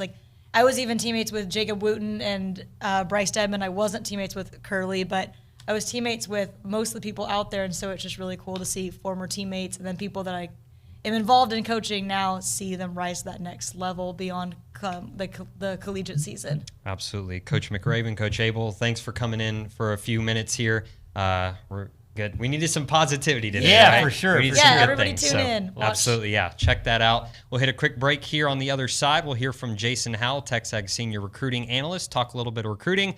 Then we'll get back into some baseball talk with with John Scheschuk at 10:35. You're listening to TexAgs Radio, presented by David Gardner's Jewelers.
Welcome back in. TexAgs Radio presented by David Gardner Jewelers. We're here inside the Rollo Insurance Studio, 10 o'clock hour here on a very interesting TexAgs Radio. Cade, mute your Zoom because we can all hear the iPad. But the there we go. Got that figured out, right? I guess that's the benefit of having me in the chair. I know everything going on over there. We got Jason Howell, TexAgs senior recruiting analyst on Zoom here for a little recruiting country. That's presented by Caprock Health Systems, a faster patient-centered revolution in care with 2 ERs in the BCS, the original 24-hour emergency room in South College Station on William D. Fitch, the full-service hospital with an ER in Bryan on Briarcrest, online at caprockhealthsystem.com. Jason, we got some good news to talk about. Yeah, A&M picked up a football commitment this weekend from a wide receiver. That's great news. That's something that everybody's been wanting and clamoring for. And you win a head-to-head over Auburn for an Alabama kid. So absolutely, yeah. I feel like I'm breaking into this breaking news with a recruiting update, and it's gotta love it. It's been a wild morning, Jason, as I'm sure you can imagine. But yeah, just I guess tell us a little bit more. I know we got some film to run, but tell us a little bit more about Tristan Norman out of Montgomery, Alabama. Yeah, sub 4.5, 40, 38-inch vertical leap. You watch the tape, and he's explosive off the line. He can play inside. He can play outside. He can stretch the field. Holman Wiggins has been selling a lot of versatility. He wants his receivers to be able to play inside, outside, and all over the field. And Tristan Norman's a guy that fits that mold. 6 foot, 170 pounds. And he's got a big wingspan. You see his catch radius. He runs he's really explosive in and out of his breaks. This is a guy came down to Auburn, Cincinnati, and A&M, and the Aggies were able to pull out the win there and get their first receiver commit of 2025.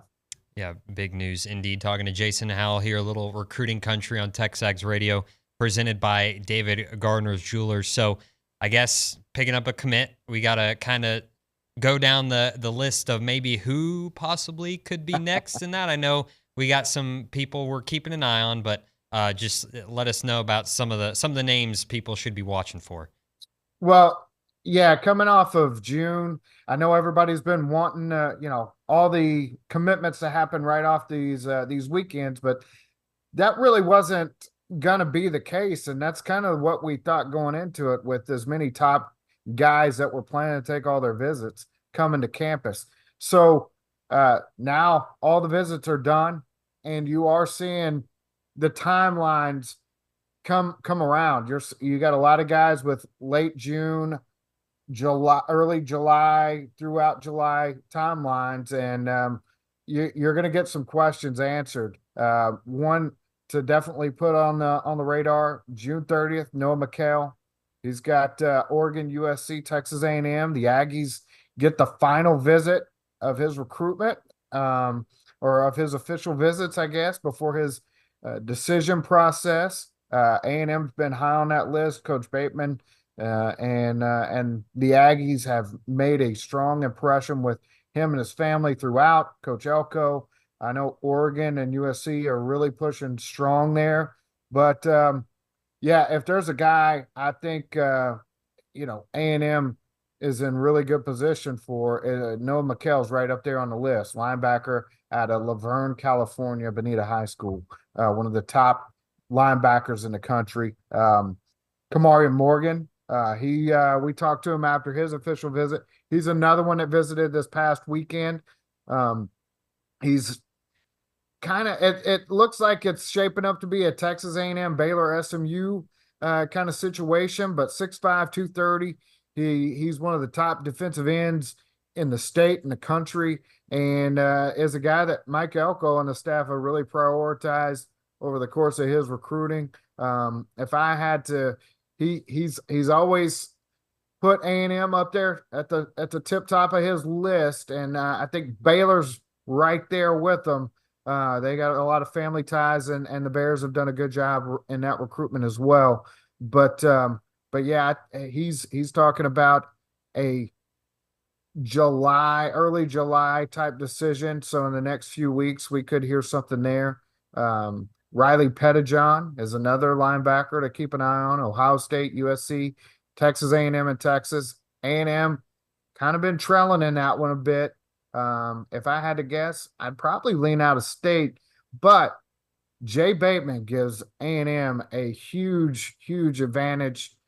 He's had probably the best relationship of any of the coaches recruiting Pettijohn since his days at Florida, and almost had him out there at Florida before taking the job as the defensive coordinator at A&M.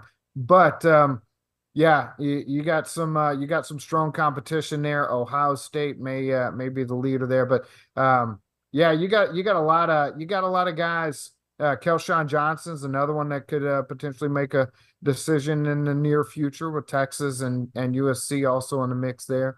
But yeah, honestly, there's so many guys that are planning to make late June, early to mid decisions throughout July that it's hard to really nail it down who's going to be first. But I do expect A&M to pick up some key pieces over the next few weeks and next month. Absolutely. Talking to Jason Howell here on TexAgs Radio, presented by David Garner's Jewelers. Taking a little breather, talking a little Aggie football recruiting before we get back into some baseball talk here in the bottom half of the hour. Something you mentioned there with the Noah McHale with his June 30th decision coming up. You mentioned final visit. A&M gets the final visit, right? With like the new world of transfer portals, everyone makes a big deal about the first visit you get, right? How big of a deal is that final visit for high school recruits? Especially when you know someone's going to make a decision pretty quickly coming off the end of a visit. It definitely makes you have that visit high that kind of lingers a little bit. So, you get a chance to put in the last word, at least in person. And yeah, I think it's always, I'm a fan of the last visit. If you can get it, that's when I'd like to be. You close the door, especially on a guy like McHale, where A&M's been in a really good spot. They've been up there high on his list, among his top few schools throughout his process, and the ability to really hammer home the message that you want him to hear. That's always a major plus. And Kamari Morgan's the same way out there. That's another one that I think that's a big plus, being able to have that final say. Absolutely. Talking to Jason Howell here on TexAgs Radio, presented by David Garner's Jewelers. State 7-on-7 championships coming up June 27th through the 29th. That's going to be at Veterans Park right here in College Station. Got a couple commits playing in it.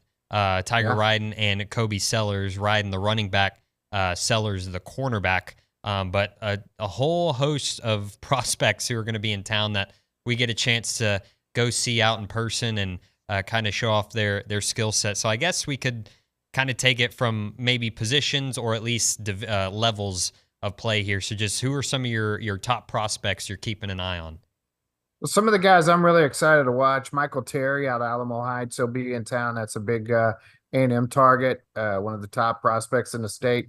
Plays a little bit of everything. I imagine you'll see him on offense and defense for Alamo Heights. And, he's just a playmaker on both sides of the ball there. Kelshawn Johnson that I mentioned before. He's an electric wide receiver for Hitchcock, who I think Hitchcock's got a chance to take that D2. And they gave it a run last year, and I think they got a chance to go ahead and grab it again, this fall or this spring, summer, whatever season we're in. You got Adrian Wilson, Booby Feaster, 2027 class, Landon Williams-Callis, electric running back out of Richmond Randall, has got to keep an eye on. Some of the top quarterbacks, Keldon Ryan out of DeSoto. Again, DeSoto with Ryden, Dalen Singleton, Booby Feaster. That's going to be a team to watch in the D1 level there. And they always make a strong run, and I got a feeling they're going to give it another go this time around. One of the teams one duo I'm kind of looking forward to is Ed Small and Max Gerlach at Austin Anderson. Not a team we typically talk about, but Small is a dynamic wide receiver, and Gerlach is a quarterback that's thrown for a ton of yards, committed to UTSA. Small's committed to TCU, and they had a phenomenal year last year. It should be fun to watch those guys go at it on the 7-on-7 stage. Absolutely. Talking to Jason Howell here on TexAgs Radio, presented by David Gardner Jewelers, a little recruiting country. And this is just a question out of curiosity, but how much, I guess, how similar are these 7-on-7 teams? How does that success translate to actual, like how many 7-on-7 teams actually translate to really good, high school football teams come the fall? How often do we see that? I mean, it's actually pretty similar. If they're not winning state championships, they're competing. You see teams like Gunter and, Hitchcock again, DeSoto, Austin Westlake. You've got a lot of really good teams, really good programs that do really well in 7-on-7. And it's not a direct correlation, but if you're doing good in that 7-on-7, chances are you're doing pretty well in the fall. So I do look for guys like, it's not just about the quarterback receiver chemistry, but you do have to have a pretty good quarterback working under center. And it's also about competing and establishing that mentality. And those are long days out there on those fields, man. And it gets hot. Yeah. And you're in the sun, and you're playing three games on the first day. And hey, if you're making it to the championship, you got to ton it right in a row, back to back to back, and it can be pretty brutal out there. It's a test of wills in a lot of ways. And those programs that have that instilled, they tend to do pretty well. So, you got to have the talent, but you also have to have the mentality to compete. It can happen in a hurry, but you tend to see those that are state contenders be contenders at 7-on-7. Absolutely. Talking to Jason Howell here on TexAgs Radio, presented by David Gardner Jewelers, recruiting country. We're going to get into baseball again coming up here in the next couple segments, just taking a little breather here, talking to Jason. With Tristan Norman kind of going back here, committing from Alabama, recently, Keoti Armstrong, from Texas. Yeah. We've seen a lot more commits in this 25 class, I guess, from the state of Texas, maybe than we saw with the previous regime. And now, I think we're starting to see a little bit more of a resurgence recruiting in the state of Texas. So just how key is that to build, the in-state pipelines? And also, do you still feel like this staff is still doing a good job of going out of states and saying, hey, we got a good base here in Texas, but that guy over there, he's solid. He needs to come be an Aggie. Yeah, they've done a really good job of mixing both. I think we saw it since Mike Elko arrived in College Station, him and his staff, they made it real clear they were going to recruit the state of Texas, and they were going to try and secure the top talents in Texas they could. And but that also doesn't mean you ignore relationships and prospects that are out there beyond the borders. And I think they've done a phenomenal job of mixing the two, making the state priority, and just putting together a really solid class. I love what they've done. Hassan Longstreet at quarterback, one of the nation's best from California. They've really done a good job in the state of California with him and Adonis Curry, and they're in the mix for, we've talked about McHale, but they got a couple other guys out there as well that are from the state that, could also make it into the class. So and they've done really well in Arizona, and they've hit key areas of the country. But yeah, hitting in the programs like DeSoto with DeAndre Ryden, and digging down into Houston, making DFW and Houston areas both priorities. They've done a phenomenal job and been organized and have an idea what they're looking for, and that's really the key. And Jimbo and the previous regime, they did a pretty good job of getting in on some of the state's best and recruiting a lot of top talents from the state.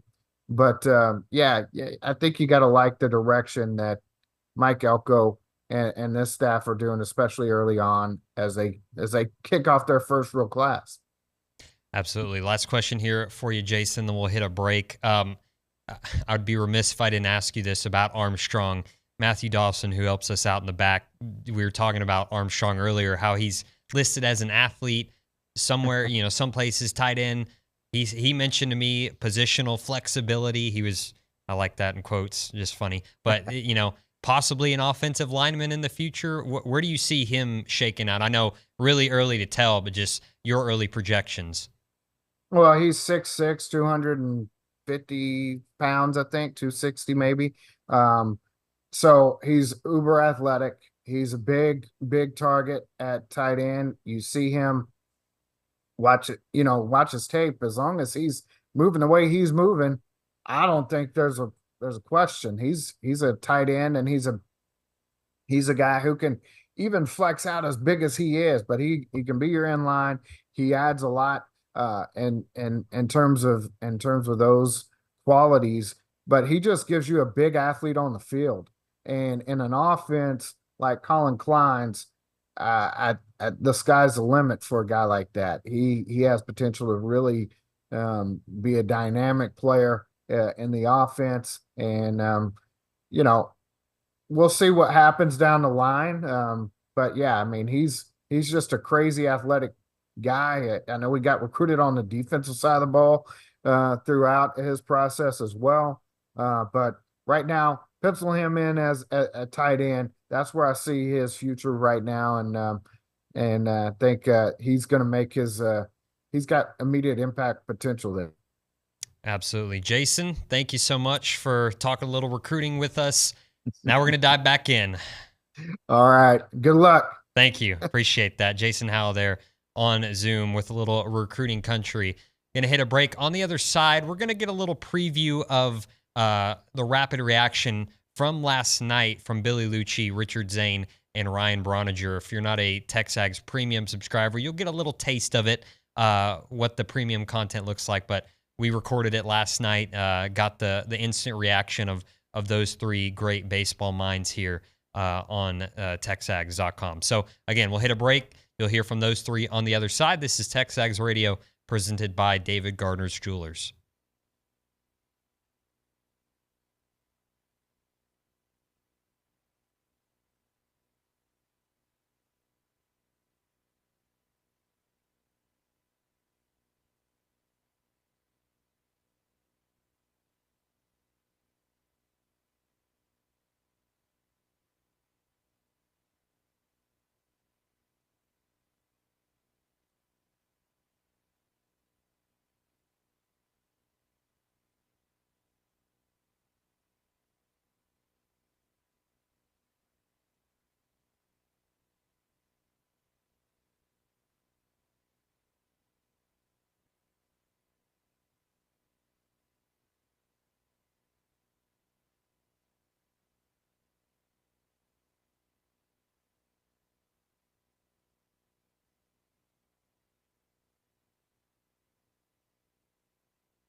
Welcome back in. TexAgs Radio presented by David Gardner's Jewelers. We're here inside the Rollo Insurance Studio. Nick Savage filling in for David Nuño. David will be back, I believe, to host the first part of tomorrow's show, and then I believe I'll take over a little bit after that. Obviously, everything very fluid with the breaking news of Jim Schlossnagle accepting the head baseball coaching position at Texas. That press conference, by the way, the introductory press conference is at 11 a.m. That'll be carried right here on the Zone 1150 and 93.7 FM. Have a texter from the 979 number. Can you guys please touch on how the fan base can donate for NIL? Most people are likely pissed and want to make an impact, but don't know how. TexasAggiesUnited.com. Check that out. They're partnered with us here at TexAgs. You'll get a lot of good NIL content with that stuff, but that would be my best piece of advice. Texas Aggies United, check them out. They make it nice and easy for you to give to the A&M NIL fund. But right now, I know we want baseball thoughts. You don't want to hear them from me. You want to hear them from the smart guys like Ryan Brauninger, Billy Liucci, and Richard Zane. Last night, if you're a TexAgs premium subscriber, you got this content already. But if you're not, we'll give you a little taste and give you maybe some incentive to head over to texags.com and subscribe. But like I said, Richard Zane, Billy Liucci, and Ryan Brauninger sat down to rapid react to the Jim Schlossnagle news. So here it is. Check it out. Howdy, everybody. Richard Zane, Ryan Brauninger in studio, back from Omaha, joined on the phone by Billy Liucci. And this edition of the Rapid Reaction's really, really weird. I didn't think we'd be doing one so quickly. The news is obviously Texas A&M's head baseball coach Jim Schlossnagle is leaving Aggieland to take the head coaching job in Austin. We'll get into all of that information and all the angles and everything that went on behind the scenes and stuff like that with Billy Liucci in just a moment, but I think we'd be remiss if we didn't give a bunch of kudos and love to the actual players that poured their hearts and souls on the line for this university, got them within one win of a national championship, the first in program history. While all of this stuff is going on, Luch, I'll let you take the floor, have the floor for that. Yeah, and I apologize. People have been wondering. Was literally, and you know this is going to happen, just like I called Jimbo the night the whole Nick Saban thing broke with the feud, and I said, do I need to cancel my trip to Chicago tomorrow? And he said, why would you do that? I go, because you sound pretty damn heated, and I don't know, like, if you're going to respond and all hell's going to break loose, are you going to call it? I made a joke about a press conference. He said, no, I'm not. And then while I'm on the plane, you guys start texting me, press conference at 10. I'm like, oh, gosh. I told people today, you watch, I told you this, as soon as we get on the plane, it's going to go down. And just because the last 24 hours, it was rapidly turning into that. But driving back from Houston, finally now, we're doing this because I don't think it can wait another hour and a half. So, unfortunately, not in studio. Sorry about that. But first things first, the players.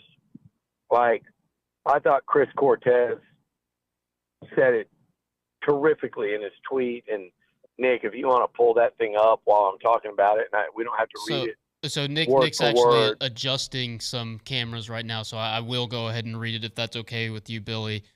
This should not take away from what this 2024 Texas A&M baseball team has done. The players make the team, not the coaches. Less than 24 hours ago, we were one of the last two teams standing playing for a national championship. Nothing can take that away from us. That was Chris Cortez 2 hours ago. Nothing will ever take that away from them. And if they'd have won last night, I'd be sitting here saying, and champions in my mind, but if they'd have been the first national champion at A&M in a Big Three sport since 1939, I would have said you don't do the statue of the coach, you do the statue of the players. That was a thought in the back of my mind all day yesterday, as this was a real possibility. And really, and we'll go into it in a minute, but for several weeks now, it's been bubbling beneath the surface. It's been brewing. And A&M's done everything they could to keep him. We'll go into that, why they couldn't, what happened, all that here shortly. But those players, dude, and I have a hard time, Bronny, mentioning one or two because we all three do this. You find yourself just to continue to keep going, right? Because you can't stop. You don't want to leave anybody off because it was truly such a team. And Tennessee found out. The rest of the SEC in that bracket found out.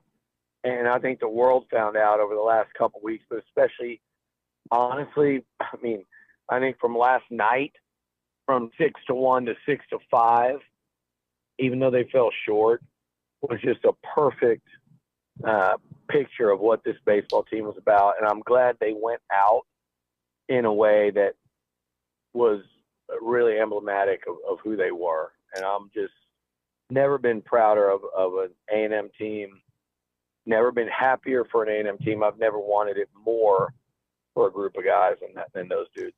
Yeah, and it was out of respect for those kids and how hard they were playing and what they were playing through that we had to make a decision to make on this whole coaching search deal and what was happening in Austin. And like Billy said, we couldn't get away from it. I mean, Billy, how many we just couldn't. Everybody was bringing it to us. But there was a bigger goal here in mind that we had to a lot of people are asking, why didn't we report on it? It was because what this team was in the middle of doing. And there was no way, Billy, that you or I were going to interrupt that and put a distraction in front of them. And whether they were all wondering about it during the year or not, we weren't going to be the ones that did that. Billy? Yeah, look, Bronny's right. And here's the thing. If Jim Schlossnagle, outside of a conversation with Chris Del Conte, which is, in my opinion, this happened a while back, and I'll go into it. But outside of a conversation, if it's done, and to me it was done, but it was more like done as in his mind he's taking it. If it was done and he was taking it, then yeah, it's a different story. But if it was like what I think it was, which was, yeah, he believes he's going there, and Del Conte believes he's coming, but there's baseball to be played. Trev Alberts can get in the coach's ear. They could present him with a contract. They could tell him the facilities are on the way. There could have been, a great update on the $80 million stadium, which there was just before heading to Omaha, a meeting that Jim Schlossnagle did not attend, which was telling. And again, this is literally, I think, the day before they left for Omaha. And there are certain subscribers that I think would like to know that Jim Schlossnagle did not attend a stadium meeting and would rather me put that out the day before this team left for Omaha and set the world on fire. Sorry, if I worked for ESPN, I would do that. I work for this. I've got a sense of responsibility that I make the decisions on, and you guys made them with me. And to me, that did not mean he was leaving. That was another, another arrow right there that we went, okay, this is not looking good. But that did not mean he was leaving, because here's the deal. You throw that out to everybody and you let everybody interpret it their way. Most run for the cliffs. It catches on like wildfire, and you got a distracted team going to Omaha. To me, that piece of information was telling for me as I'm trying to put the puzzle together, as you and I, Bronny, trying to put the puzzle together. And that was a pretty telling thing, but it wasn't in and of itself.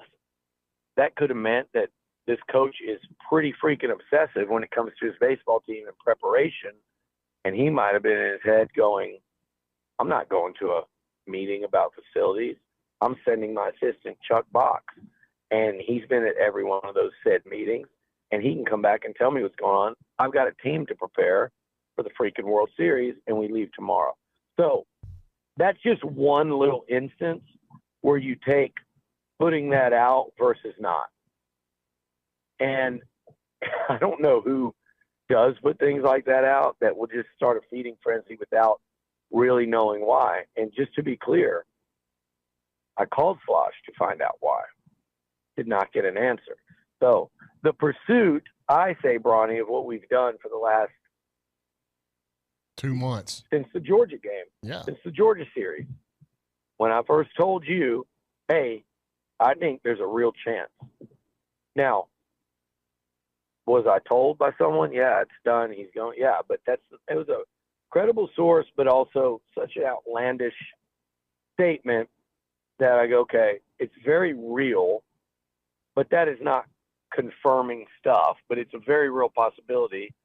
And I kicked the tires to make sure people understood that that was a real possibility, and it seemed like they all knew that. And that was about the time it was bubbling up under the surface. And just one source saying it was done was a little extreme. But that's what kind of started our several-week period of research. And Bronny, you and I talked about, that was interestingly enough when the team started not playing as well. Yeah, I don't know if that's a causation or correlation to that, but it's certainly, at least interesting. And to your point, Billy, it started that weekend, and then it was like we just kept getting more and more data points that indicated that this was a real thing. And that happened all the way up to this final week in Omaha. So it was like, but there was still nothing definitive, like you said, just because I'm getting stuff off the agent and travel baseball circle, like just because I'm getting some people guaranteeing it on that front doesn't mean that it's done. Those people are wrong all the time. How many coaching searches have you covered where the agents have been wrong? And that's a little tidbit from the rapid reaction with Billy, Richard, and Bronny from last night. Again, you got to be a premium subscriber to hear that full hour and 10-minute breakdown of what's been going on. So we'll hit a quick break here. On the other side, we'll get to former Texas A&M baseball player John Scheschuk, get his thoughts on everything, where he thinks Aggie baseball should go from here. So keep it right here on the Zone 1150. You're listening to TexAgs Radio, presented by David Garner Jewelers.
Welcome back in. TexAgs Radio presented by David Gardner's Jewelers. We're here inside the Rollo Insurance Studio. Nick Savage filling in for David Nuño. He's off in Seattle. He'll be back hosting the first half of the show tomorrow. By the way, again, that introductory press conference, if you're interested, you might not be interested in listening to what Jim Schlossnagle has to say, but I will say Olin Buchanan, our columnist, has making his way to Austin to that press conference, so hopefully OB can get a question or two in there. But right now, let's go out to the hotline to talk to Texas A&M Hall of Fame inductee, former Texas A&M baseball player, John Scheschuk. John, good morning. How are you, sir?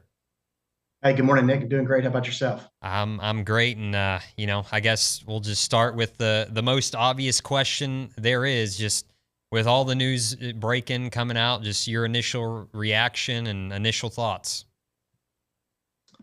I was shocked initially. I was very surprised that it went down. I'd heard all the rumblings, but when it came to reality, I was very surprised initially. But then after peeling back the onion a little bit and looking at the signs, and I've listened to what Braunie and Liucci and Richard and everybody else has said, it's not surprising at all once I look back in the rearview mirror. But yesterday when the news came across, I was very surprised for sure and disappointed. Yeah, absolutely. Talking to John Scheschuk here on TexAgs Radio, presented by David Gardner's Jewelers. And, I've seen this put several different ways, but, I think the big thing is it's not, I don't know. It's it leaves me speechless still a little bit, but, I guess we'll circle back to that in a second. Let's talk a little bit. I hate for it to take away from the players, and we heard Billy and Braunie and Richard talk about it, but just let's kind of talk about what we saw in that Men's College World Series final first, and then we'll circle back to all this. So, game one, obviously the Aggies played very well, took the win. Offense looked great. Just what were your thoughts from that first game, performances that stood out to you, and who shined? Yeah, well, of course, Gavin leading off the game the way he did was awesome. And really, the entire team the whole weekend played their hearts out, and that's been the common theme. But when I look at not only game one, but game two and game three, just the consistency and the professionalism of all those kids. I think about Jackson Appel. I think about Schott. I think about Kent. I think about, really everybody that ran out there. Sorrell. All of them just played unbelievable. They were clutch. They kept their cool. And now knowing what they undoubtedly knew, yes, yeah, it's more shocking to me than maybe anything I've seen in covering this team. And I've been around this team for 30 years. And I've played in Omaha. I understand what that pressure feels like. I've played in a super regional. I understand what that pressure feels like. And to watch all those kids that I just mentioned, and of course there's a ton more, do what they did. Evan Aschenbeck, what a pro he was. I watched him in that walkthrough out of the Hilton Hotel, and his demeanor was as calm with all those thousands of Aggies rooting him on as it was when he's out on the mound. So it's hard to single out any player, but all the guys I just mentioned played very well throughout the entire series. And when I think about that comeback from 6-1, Nick, yep, and watching Jackson Appel and watching Hayden Schott and watching Caden Sorrell, those guys just take professional at-bat after professional at-bat. It was impressive. And, of course, Jace is the absolute cornerstone of that team. And I know, his performance wasn't maybe up to Jace-like standards, but the way he competed was awesome as well. And I think this program's indebted to him. I hope he sticks around. I hope he is the one guy that has the guts to stick this thing out. And I know that's a lot of pressure on a kid. And I can't imagine facing that at that young of an age, because I know there's a lot of money involved now.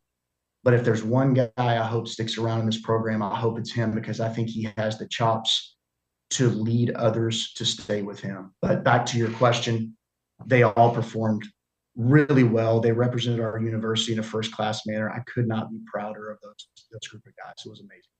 Absolutely. Talking to John Scheschuk here on TexAgs Radio, presented by David Gardner's Jewelers. So, unfortunately, the Aggies come up a game short, a run short. It was such an evenly matched series. Just in series like that, what does it take to break through? What do you think was the biggest difference in that? Was it the timely hitting? Did Tennessee just pitch better than A&M, unfortunately. But, just what's your takeaway on that, just with series being so close?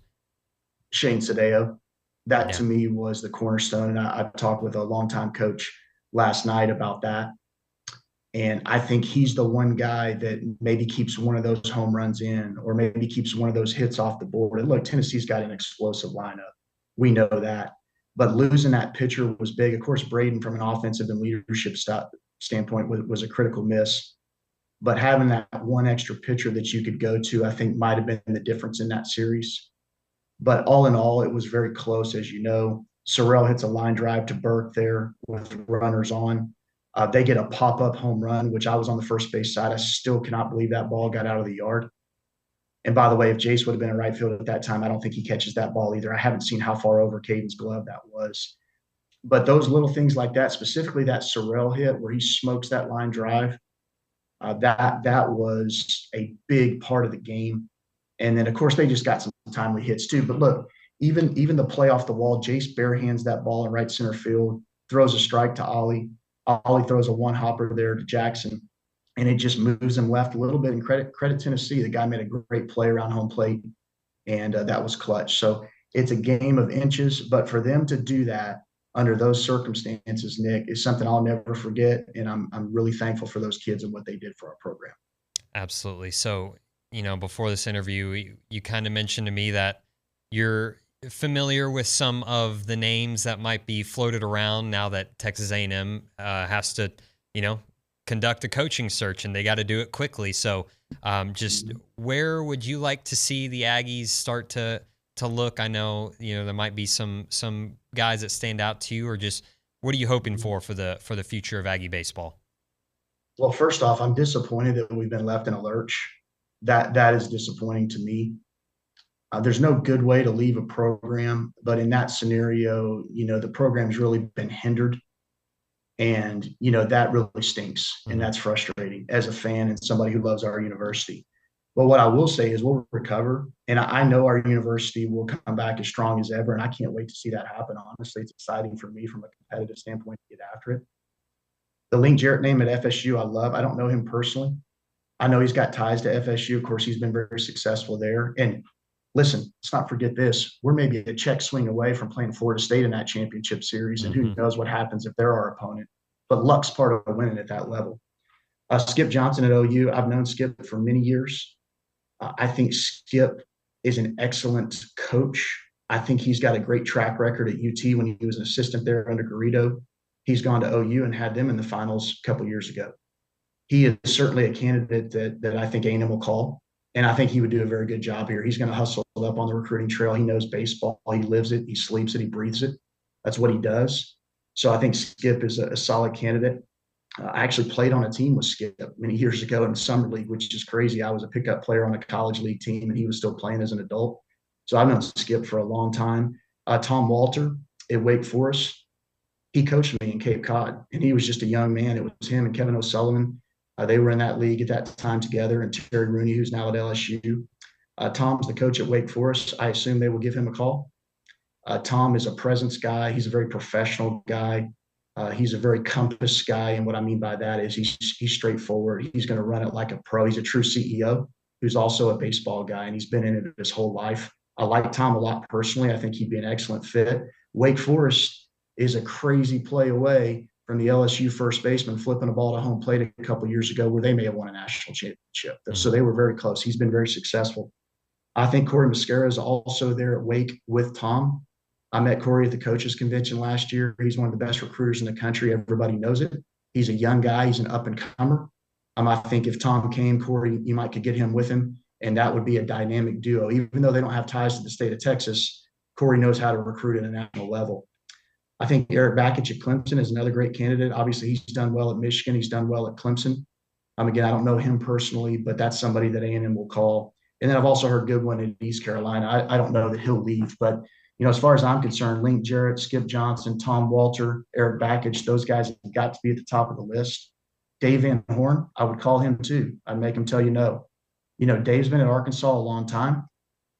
Who knows how that's going up there? The longer coaches stay, the tougher it is at any program. Dave's been in Omaha for many, many times. They've been the most successful program in the SEC West for the last 4 or 5 years. And if you remember, they're one fly ball away from winning a national title a few years back too. So I think Dave will get a call as well. And then David Pierce. Look, David Pierce, also known him for 30 years. That would be an insane flip-flop if he came from Texas to A&M and we switched with them. David Pierce was very successful. And looking back at it now, I don't think David Pierce had a shot at Texas. I don't think that was right at all. I think that what happened yesterday has been in the mix for some time now, and I think now we're just seeing the wake of all that happen. Absolutely. John, thank you for joining us for a few minutes and kind of venting out. I'm sure it's helping us Aggies feel a little bit better today and a lot of frustration. But again, yeah, thank you. Appreciate your time. Yeah, stay at it. We'll get back at it, Ags. Have a good one. Yes, sir. Thank you. That's John Scheschuk there on the hotline. One quick segment on the other side. You're listening to TexAgs Radio, presented by David Garner's Jewelers.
Welcome back in TexAgs Radio. That's today's show. Tomorrow on the program, David will be back. I'm sure we'll hear from Billy as well. Not exactly sure what's going to happen. Keep it tuned right here to the Zone 1150 and 93.7 FM for that introductory press conference. If you're interested, again, Olin Buchanan is in the building. Hopefully he can get a question in. So keep it tuned right here. Thanks for listening. We'll see you mañana.